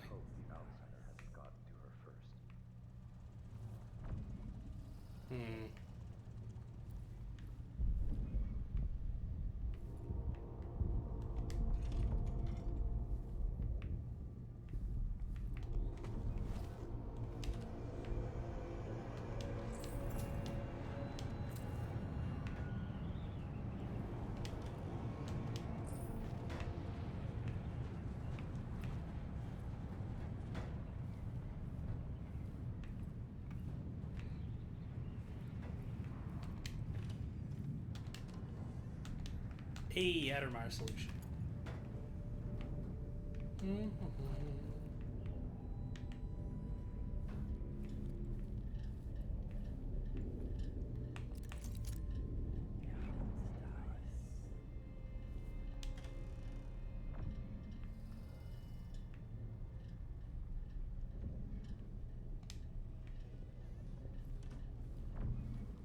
I think that's just food. Oh, no. Lucky spherolite.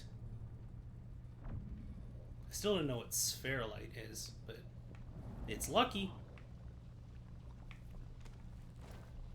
Alright, so we got... It's the Overseer Outpost. There aren't really many of them left, because mostly just kind of dealt with them via explosions. Let's see here. I think we're gonna give this gentleman the Wile E. Coyote special.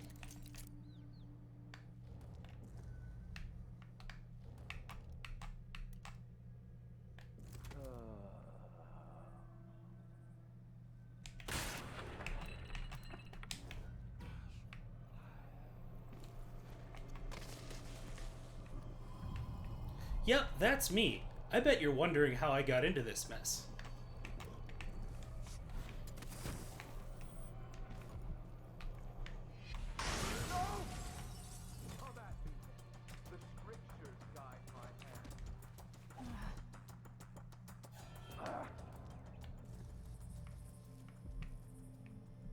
Huh, I didn't think that I actually would have knocked him out of the way. Now, is there anything that I can knock you into?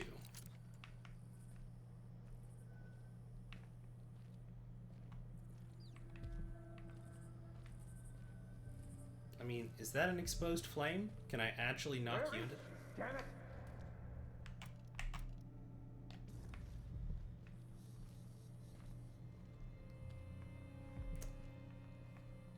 Does it have to be Paolo?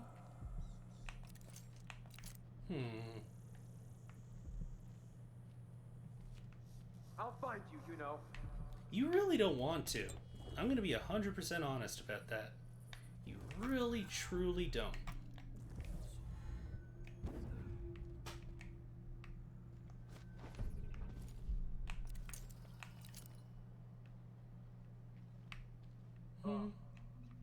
never get used to it.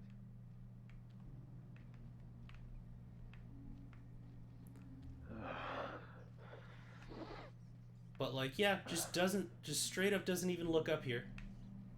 That's wild. I'll just... Oh,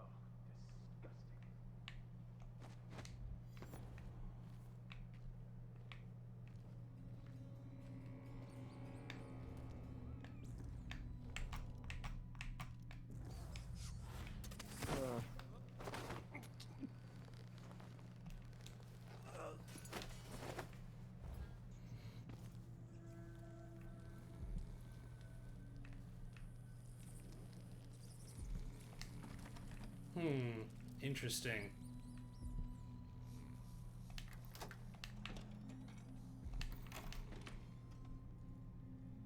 Let me just... You can go in there. It's okay, buddy. We're gonna let you make an honest living from now on.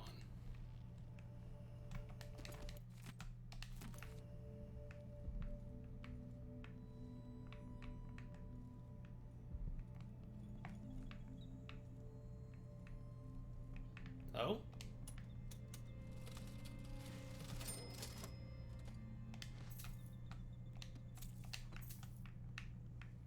I think that's everything. And now we have, I believe that this is Mindy's apartment? No, this isn't Mindy's apartment. This is someone else's. Yeah.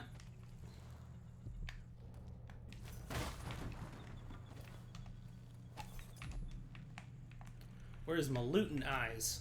I'm just gonna start calling them my Luton eyes.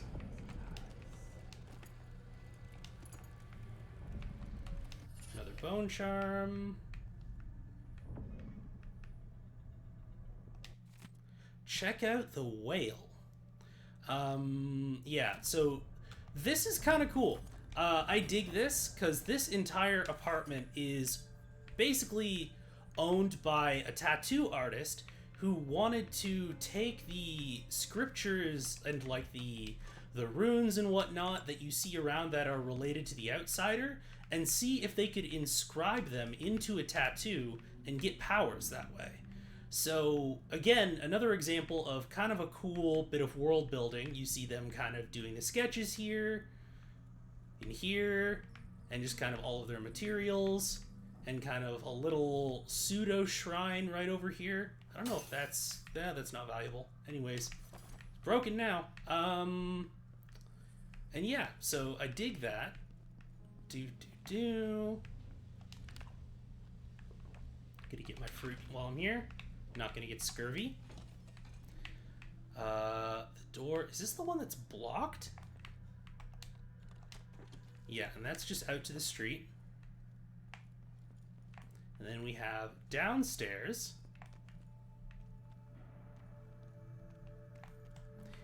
This is where this individual's tattoo parlor is.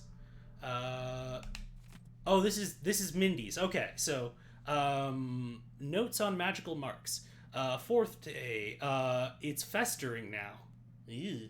And the healer says I need to keep the poultice on for another day at least. He wants to put a phlegm on me. I don't know. What's a phlegm? Does anyone know what a phlegm is? I have never seen that word before. But I took out my blade and I changed his mind. But it's not all a loss because now I know it ain't how deep you cut the tattoos. Deeper just makes them ooze pus. Ain't nothing magical on that. Lovely. Love to see it. I finally come to realize it ain't enough to just have a tattoo. A tattoo is nothing but a pretty picture you put in your skin, that's all. So I've been studying these marks on Paolo's talisman. I don't know where he got it, where he got that old dried up corpse hand. He never talks to me about it directly.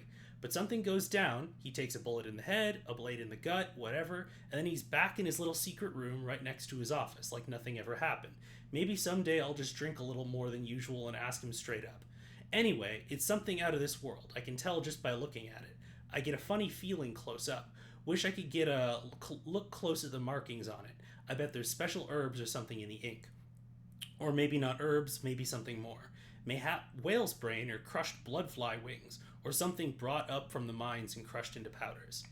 25th day, month of songs. Whale blood in the ink's not right. I'm feeling terribly off. head pounding worse than since I was little and that other boy hit me between the brows with a brick just before I threw him off the water tower. Get him, Mindy. And the tattoo ain't setting proper like. So. There's more to Paolo than meets the eye. Interesting kind of double usage of the little bit of lore there. One, you learn more about the lore of the world, and two, if you decide to take out Paolo, you have to realize that, like, you gotta take him out twice. And specifically, the bit of lore that's in there about his little secret room, when he dies, he basically has a respawn point. And his respawn point is at his shrine in his room in the Crone's Hand Saloon. So again, rewards you for exploring, both by, you know, giving you tools to achieve your objective mechanically, and by enriching your understanding of the world around you. Again, very good game design. Because, and specifically good game design because of the fact that, you know, decent game design, like maybe not amazing, but still pretty good, might give you one of those things. You ask, why would I look anywhere for that information? And they go, well, you can use that information to do X. Or they can go, well, you can use that information and it gives you ideas about the world. The fact that it works off of multiple incentives for individuals who play the game only further makes it more compelling for you to go and look at it, and appeals to more people without giving anything up in the process. And no more overseers, because I killed the fuck out of them all. Cool. Alright, cool. And now to go and see about the Jindosh lock. Yep.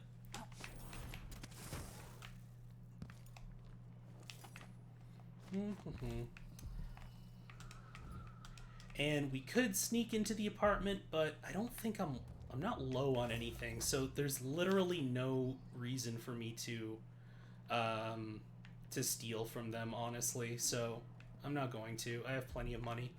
And ooh, look at that, more loot. And there's gonna be plenty to steal in Stilton's house. That much is certain. Maybe I just won't pay Your face is covered. The Grand Guard won't like that.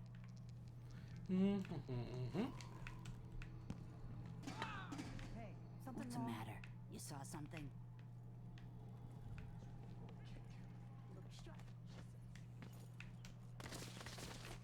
Alright, and I don't think there's anything more out here. So, the Jindosh lock. Let me make sure there's no lootables. Nope. Okay, cool. So, Jindosh lock. The combo... Where is it here? So you have each of these 5 different noble families. Oh, look at that! That's really, really cool. It actually just has it laid up on the screen. The color of the text is terrible and not super accessible with that lighting, but it's still usable. Countess, and each of the different noble families has a symbol that goes with them, or an heirloom, and the combo is matching all of them. Let's see. So Conti is the snuff tin. Baroness Finch is the ring. I don't know why I didn't just leave it there. Madame Natsu, I'm not entirely sure how to pronounce that, is the medal. Dr. Marcola is the bird pendant. And Lady Winslow is the diamond. Cool. Alright. Open sesame. It worked. The information was correct. Bada bing, bada boom. Let's see. Bodies detected. Detections. Okay. And then, yeah, basically there's a whole bunch more money that you can get from robbing the black market. And then Power of the Streets, Book of the Fallen. Boom. Moving on to the next one. So, very, very unlikely that, in fact, we got about 40 minutes left, so we'll probably get started on this mission, but we probably aren't going to get through it, because this is in my opinion, one of the more challenging missions in the entire game. Primarily, well, okay, I won't spoil it, I'll just let the game demonstrate it.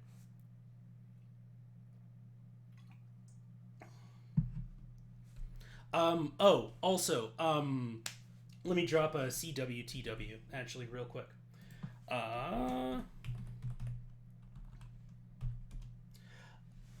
This level has instances of our good old friend Sanism.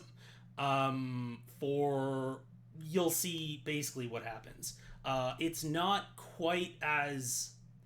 villainizing someone, but it is the use of mental illness or like insanity basically as a plot device, as you'll see momentarily. That's strange. I feel drained by this place. Okay, this is one of the main reasons why it's super difficult, leaving you drained of spiritual energy and unable to use your supernatural powers. So we're just a regular old person in this level, which means I don't have my special eyes, which means I don't have my teleportation, or any of that sort of stuff. Raw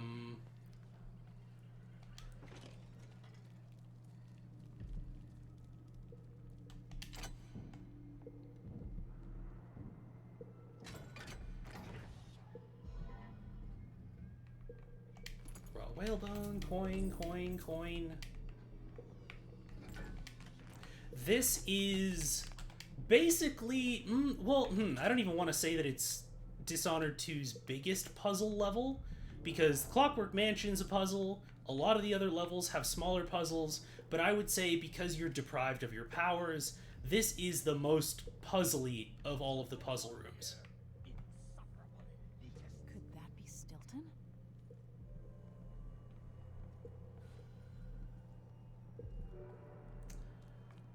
And then incoming instance of, I guess, Sanism, forced confinement, I suppose, and generally, yeah, that's probably, I think, about the long and short of it. So we need to go over here to get over to Stilton's room. When no one keeps the rooms clean and dry, a house goes to rot. So we're gonna explore through here.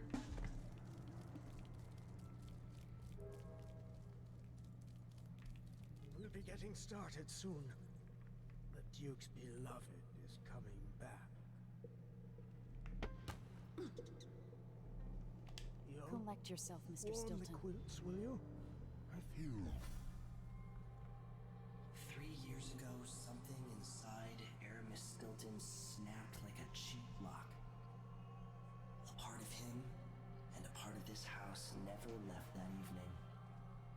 The Duke's inner circle are still gathered here, setting their grand plan into motion. Delilah's plan. And a part of Aramis Stilton is always here, still breaking.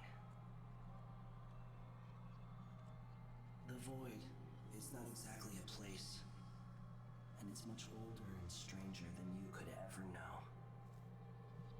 It watches you from within.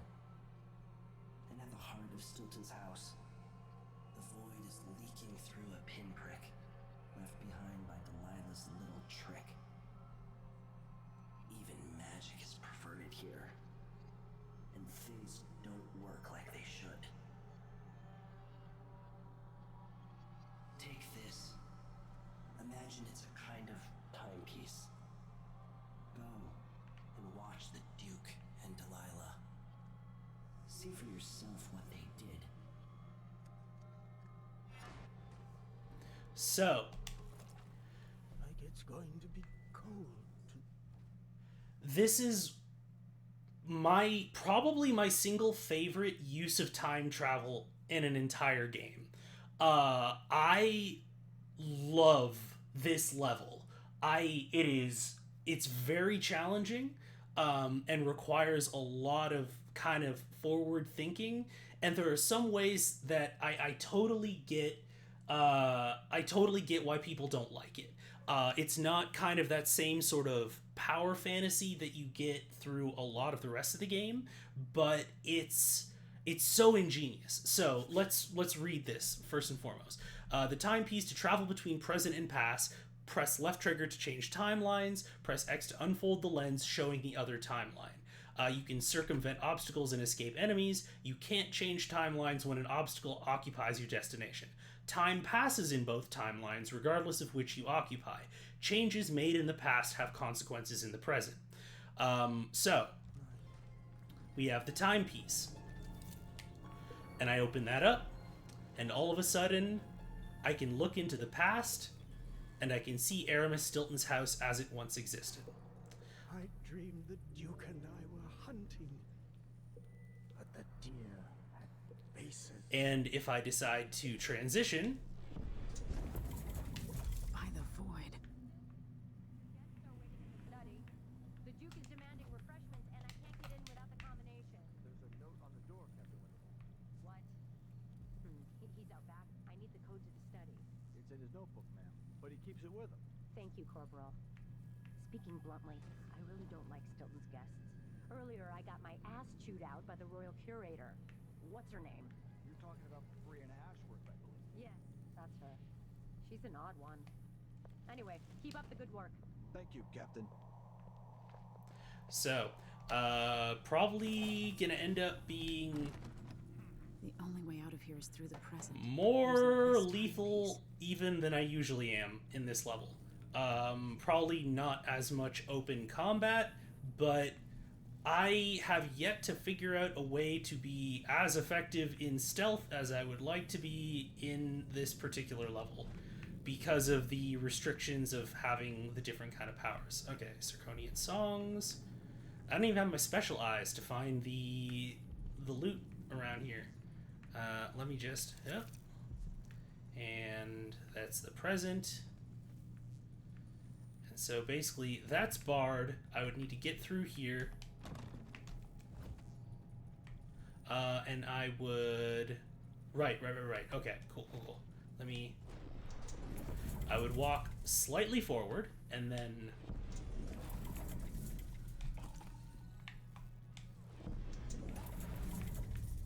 There are whales down in the mines. I hear them howling to one another. So, essentially, this is a very cosmic horror type thing. There was a ritual done here several years ago, and in a very Nietzschean sense, the void leaked out, and part of Aramis Stilton's mind is still trapped on that evening. And that is what is causing him to relive that over and over and over. I'm very on the fence of how I feel about it, because I wish it wasn't framed as insanity, but I do like that they do is just like, no,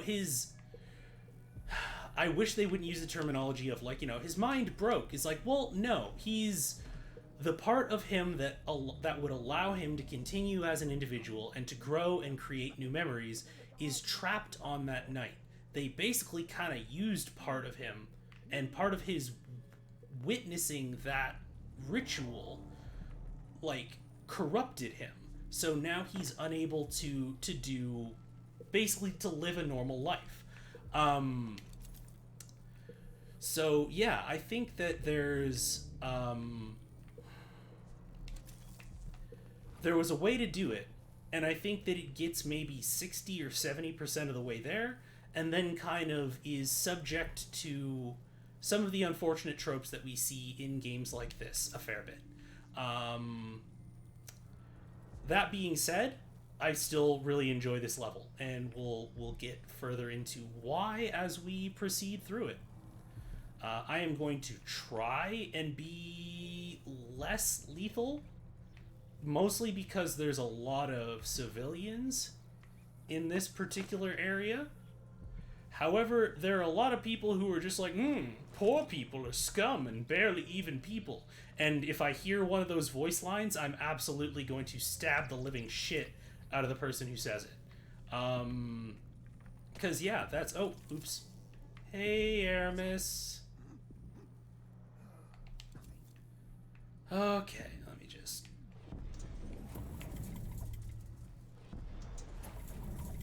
There we go. Okay, now I'm going to try not to fall through the hole in the floor again.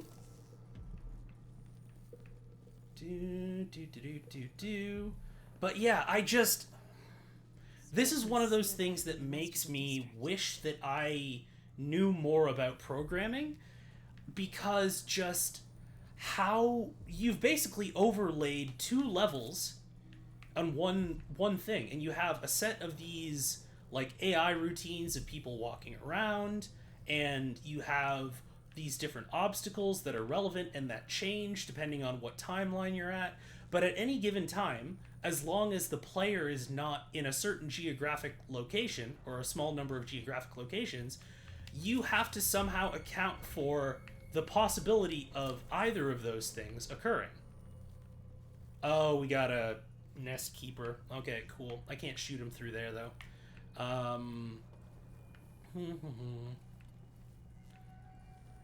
And it's truly a feat. Like, I'm very impressed by, again, the ambition that it takes to make something like this. And yeah, I'm continually blown away by what they've decided to do. Like, for you to hop into making a game and go, you know what we're gonna do? We're going to do a time travel level where you are going to be able to hop back and forward in time from 2 completely different scenarios. Not completely different, but largely different scenarios. You are going to be able to affect either of them alternately back and forth, but it will affect one another and the different obstacles, and you will need to be able to perceive both at the same time. That is tremendous. I really wish that more dev teams and more studios would greenlight that kind of ambitious idea, because it's absolutely spectacular. Anyways, enough of my fanboying for now, at least. Enough. We got more ore. Yep.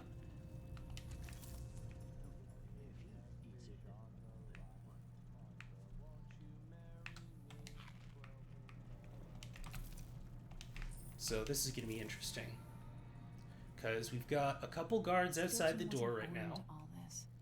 Allegedly, he started as a miner.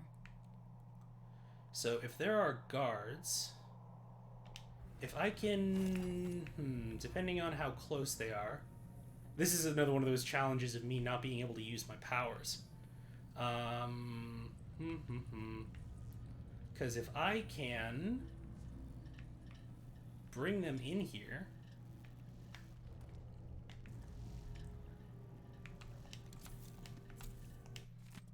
holiday for miners granted. A holiday for mine workers has been granted by mine owner Aramis Stilton to be held annually on the anniversary of the late great Duke Theodanis Abel's death. Complimentary beverages and other consumables will be available until midnight at the Batista Community Saloon.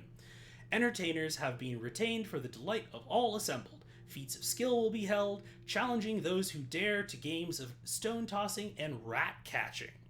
The mines will be closed on the holiday, with all associated operations halted so that all may partake of the festivities. Mr. Stilton hopes the holiday will be known henceforth as Theodanis Day, and will be marked by remembrances of the former Duke and his many fine accomplishments for the benefit of his beloved Karnaca. I'd be interested to know which level was developed first, the Clockwork Mansion or this. Very good question. I would also be interested to know that. As a point, this is kind of problematic, and it's a little bit obscure as to why.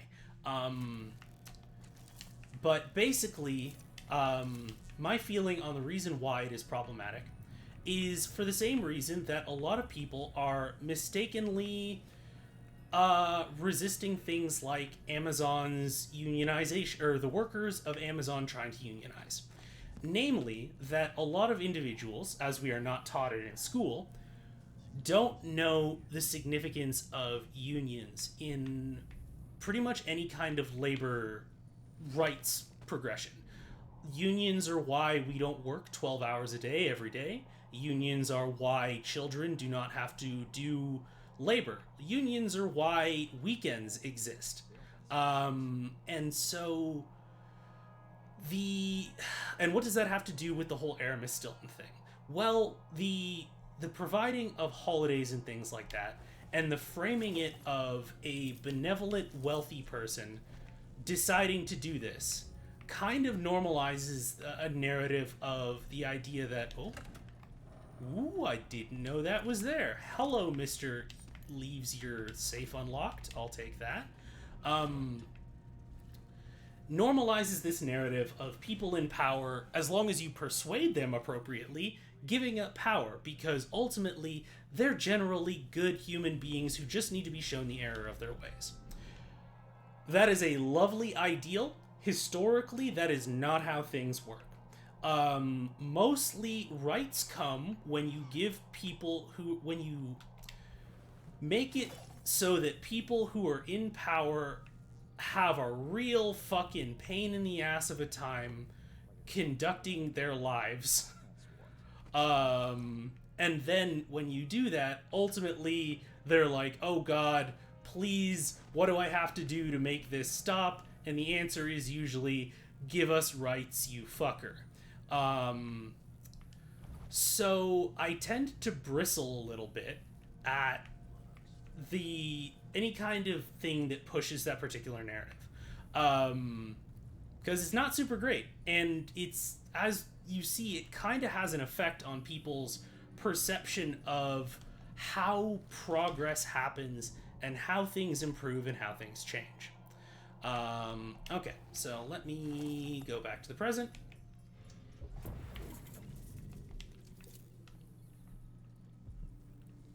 Alright, so we got people right here. That's where Aramis's study is. And I'm going to try and not fall through the floor this time.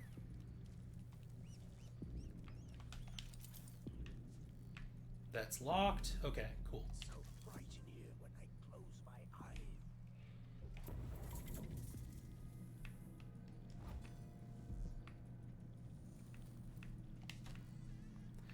eyes. And that's kind of the way that this this whole level is kind of framed, is that the world went to hell when Aramis Stilton, when they corrupted Aramis Stilton's mind. And all of the bad things happened. So ultimately, the pivot on which this mission spins is your decision either to let it happen, to kill Aramis Stilton so that he doesn't go to the ritual, which ultimately makes the world worse, or to stop him from going to see the ritual by knocking him unconscious. And ultimately, this pivoting on a single individual, rather than, say, the collective action of a number of different individuals and organizations, or even if Aramis Stilton was a union organizer, for instance, rather than someone who worked his way up by, pulling himself up by his bootstraps or something, would be preferable to, or rather, him being a union worker rather than him, getting rich and then being a mine owner. Is just okay, the people who that applies to are, Dolly Parton, and that's it, pretty much. So yeah, the whole sort of he's rich, but he's one of us sort of thing brings up mixed feelings. Okay, so Aramis, smart of you to agree to host this little special party. It will do much for your social standing, and I knew I could count on you. Be careful not to muck it up. Here are some of the particulars. We need a locked room. Locked. That's very important because we don't want your servants entering at a sensitive moment and ruining everything, nor would we want any of the guests to leave. No windows, or if there must be windows, then perhaps make certain they are heavily draped. Once everyone has made comfortable with refreshments, it is crucial your servants and security retreat for the night. They must not interfere. Send them home if you must, or to the streets if they have no residence. Again, Duke Luca Bell is one of those people who I am going to absolutely murder the fuck out of. As for guests, I believe there will be 5 of us, including you. No surprise additions, please. If someone stops by, send them away. This is to be a private seance, and the guests here have been especially chosen by Brianna Ashworth. You don't want to displease her, do you? I hope I have made these instructions clear. You are my father's closest friend, and I know the old badger would be happy that you're helping me with this matter. So, essentially... Stilton was a good man, at odds with the Duke. Aramis Stilton's diary. So, we'll see the motivations for this through here. 12th of Nets.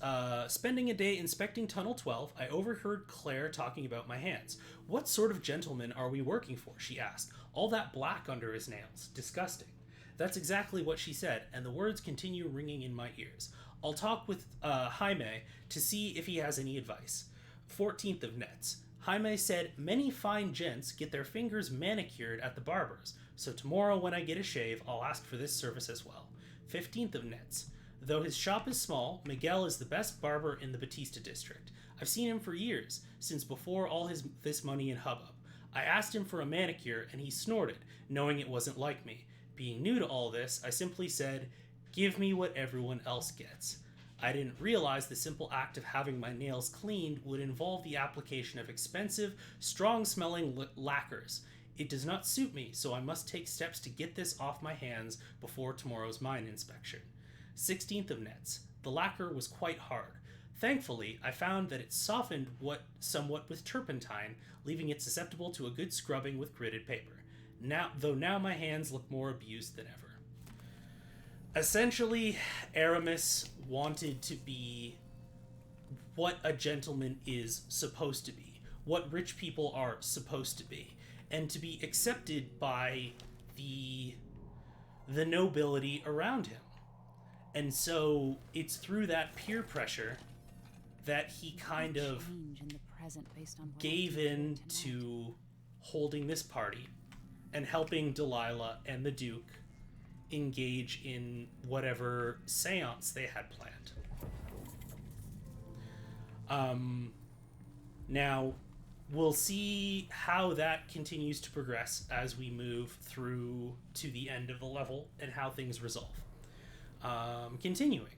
So I've been through that room, been over here.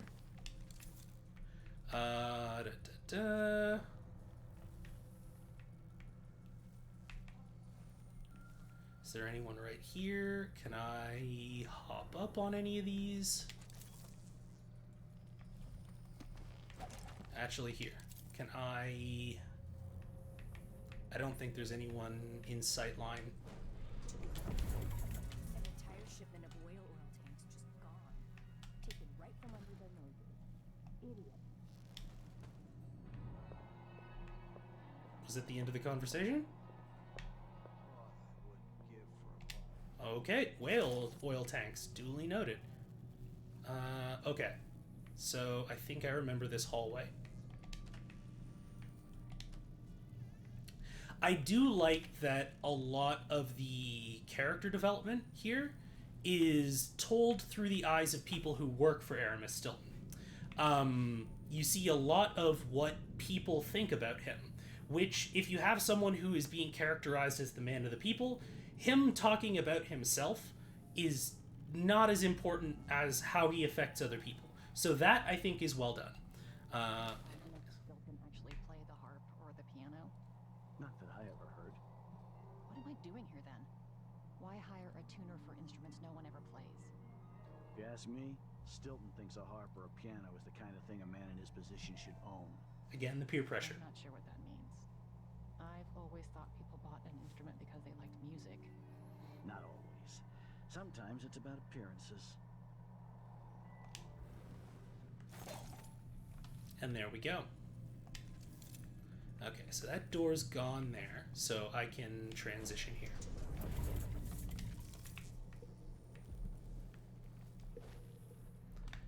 Okay, where's the rune or bone charm?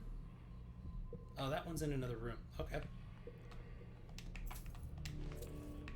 And then I believe, if I'm correct, the guard should be sitting over there. Yep, he's right there. Okay. So, crossbow bolts. But then if I take him out, the person who's tuning the harp will freak out and run away. So I don't want to do that. Here. Actually, just one moment there, folks. I am going to run off for another quick bio break. Literally just a couple of minutes. So I'm just going to pause that real quick. And put it on BRB. Be back momentarily.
Okie dokie. Thank you everyone for your patience. Sorry about that. But we are back. Alright, cool. Good to go. Okie dokie. So. This room doesn't really have a whole ton in it. I think this is mostly just here for characterization. Ooh, there's a big chest right there, though. Ooh, there's a big chest right there, though. Is that there? And that door is closed, right? Okay. So I might... Yeah. I might just knock the two of you out, is I think what I'm going to do. If, hopefully, I can transition without you seeing me. Okay. And hopefully this works. I can't use domino. Shit. Okay. Is there something to throw? I keep forgetting I can't use my powers. There's got to be some debris I can throw.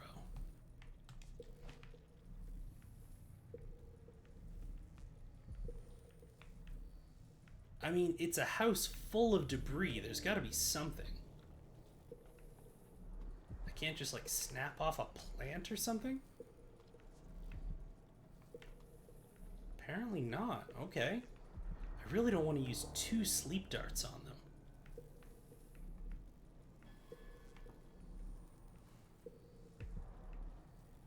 Even if I can potentially collect one.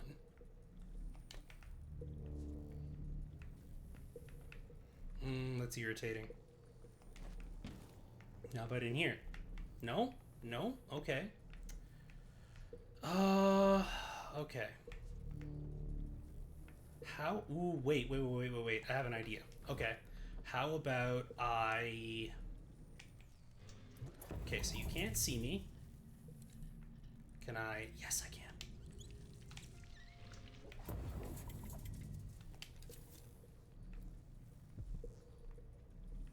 Nope, that caused no one to react. Okay. Duly noted. Is there anything out here I can throw?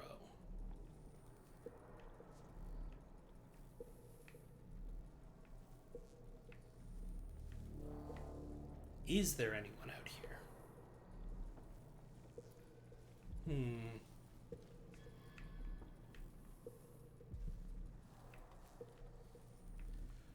I could maybe just set the alarm. I think that might be loud enough. The only problem is that might attract people from over there. But we'll give it a shot. We're going to see whether this goes completely disastrously or not. Alright, cool. Transition ahoy.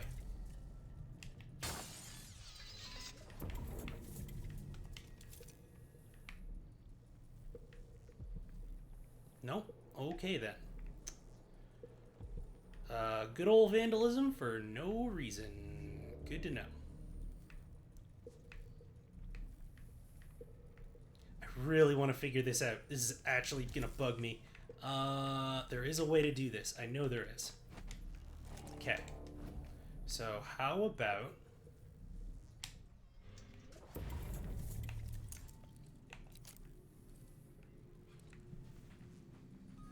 Can I...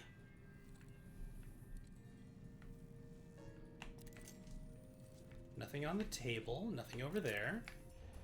I might have to just use one sleep dart and then knock out the other person.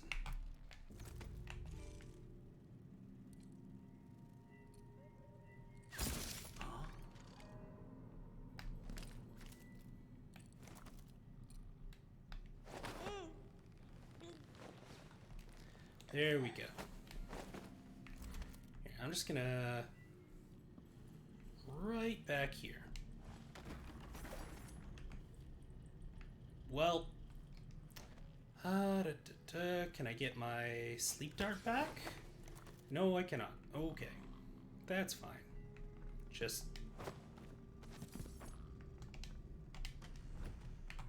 beautiful. Easy as pie. Went super smoothly. But I haven't been detected yet. That is good. A single bullet. Well, that's your bullet drawer.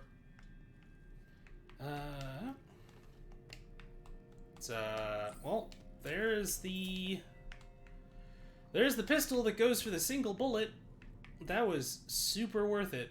That was super duper worth all of that trouble. Anyways, well, now I have one more room to hide in, at least. Okay.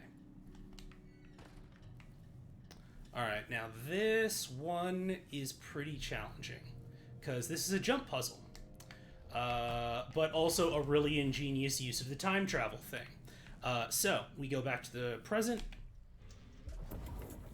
Notice how there is a hole in that ceiling, and that these have fallen down. So, what I want to do is somehow get over here to try and get up through here, because in the past... that's still closed, but there's loot up there that I want that only exists in the past.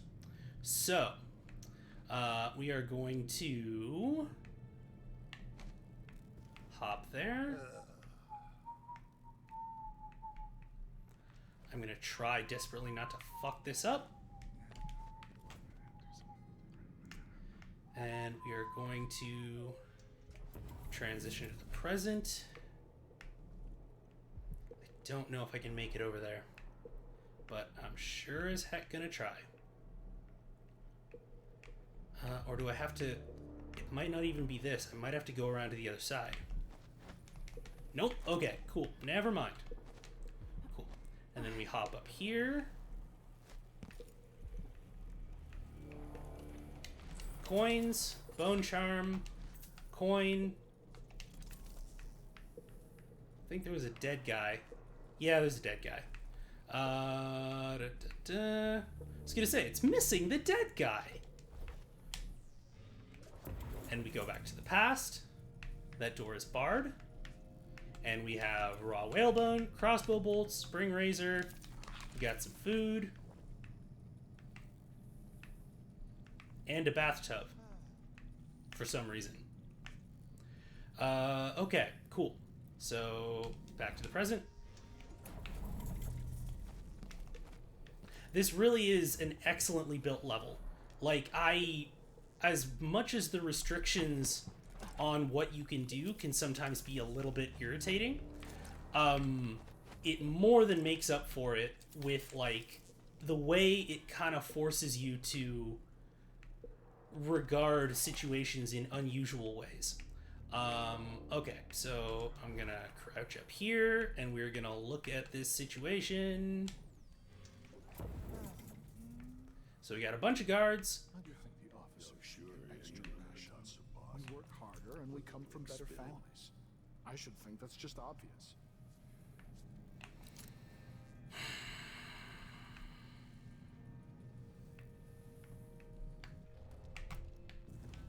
Something is wrong here. Damn it. I keep forgetting I can't use my freaking powers. Alright. Just like must supernaturally assassin, but I can't do it. Alright.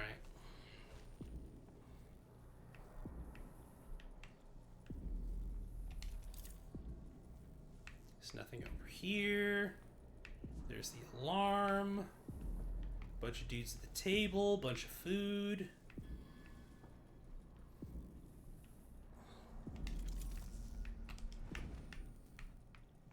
Oh, we got some coins.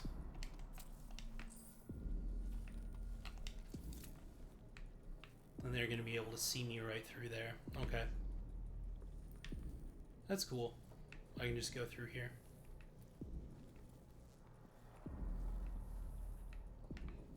Actually, I didn't even need to use that alcove. There's nothing really in here. Oh, wait. Sleep darts. Hello. I shall partake. Thank you.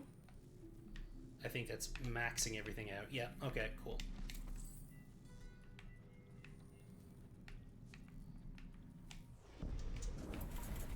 So, another example. This safe is completely impregnable in the past.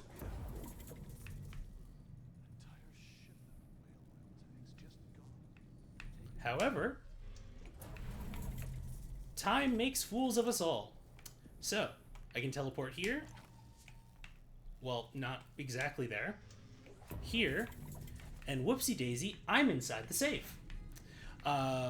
So, we get health elixir. Okay, I'm maxed out on that. That's fine. Got one of the paintings for the level. Got that. Table clock. Other paintings. Another safe.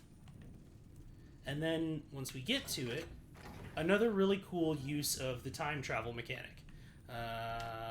Howling bolts, already maxed out on that. Silver, gold, coin, coin, coin. Okay, and we're all good for that. So, reading this note. Do not touch the statue. Fernando, do not try to move the statue itself. It's heavy and unstable. We'll wait for Jaime to come back and do it together. I know you meant good by putting it in the hall, but Mr. Stilton is not the type who enjoys contemplating his own face over dinner. Also, this bust was a gift from the Duke's father, the late Duke Theodanis. Sad memories for Mr. Stilton. Anyway, the statue's back in the vault, but he wants it facing the wall, which is going to require some sweat.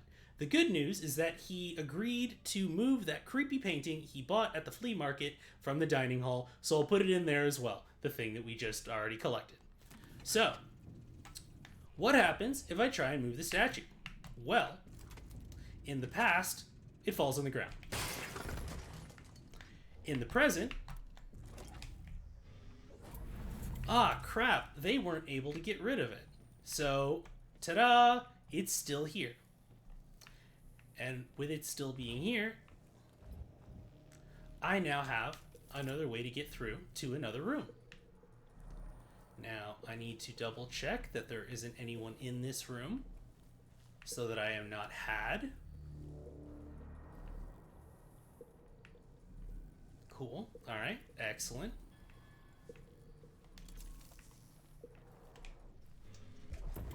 But yeah, one thing that's a bit of a pet peeve for me with a lot of games is that they will doing in Dunwall on this night, or what I am doing, is that they'll have a cool mechanic in a level, and then they'll only use it once or twice, or they'll only use it in very superficial ways. One thing I really enjoy about the mission A Crack in the Slab is that there are so many instances throughout the building that are, there are some that are like pseudo scripted, kind of like that one, in that there's only one real way to get through this room, and that's through messing with the statue and creating that hole. But it's still like, there are many instances of it to where it's not, it doesn't feel trivial. It doesn't feel like, oh, they put this here particularly because it would be useless at any other time. And they needed to make the ability feel useful. They didn't do that. It's very well integrated into the overall experience. Yeah, it's super well implemented. I dig it. But we are just past 3 hours, so I believe I'm just going to do a little bit of minor larceny. There we go. And, ooh, more sleep darts. Good to know. Let me pause that, and we'll hop over to IRL.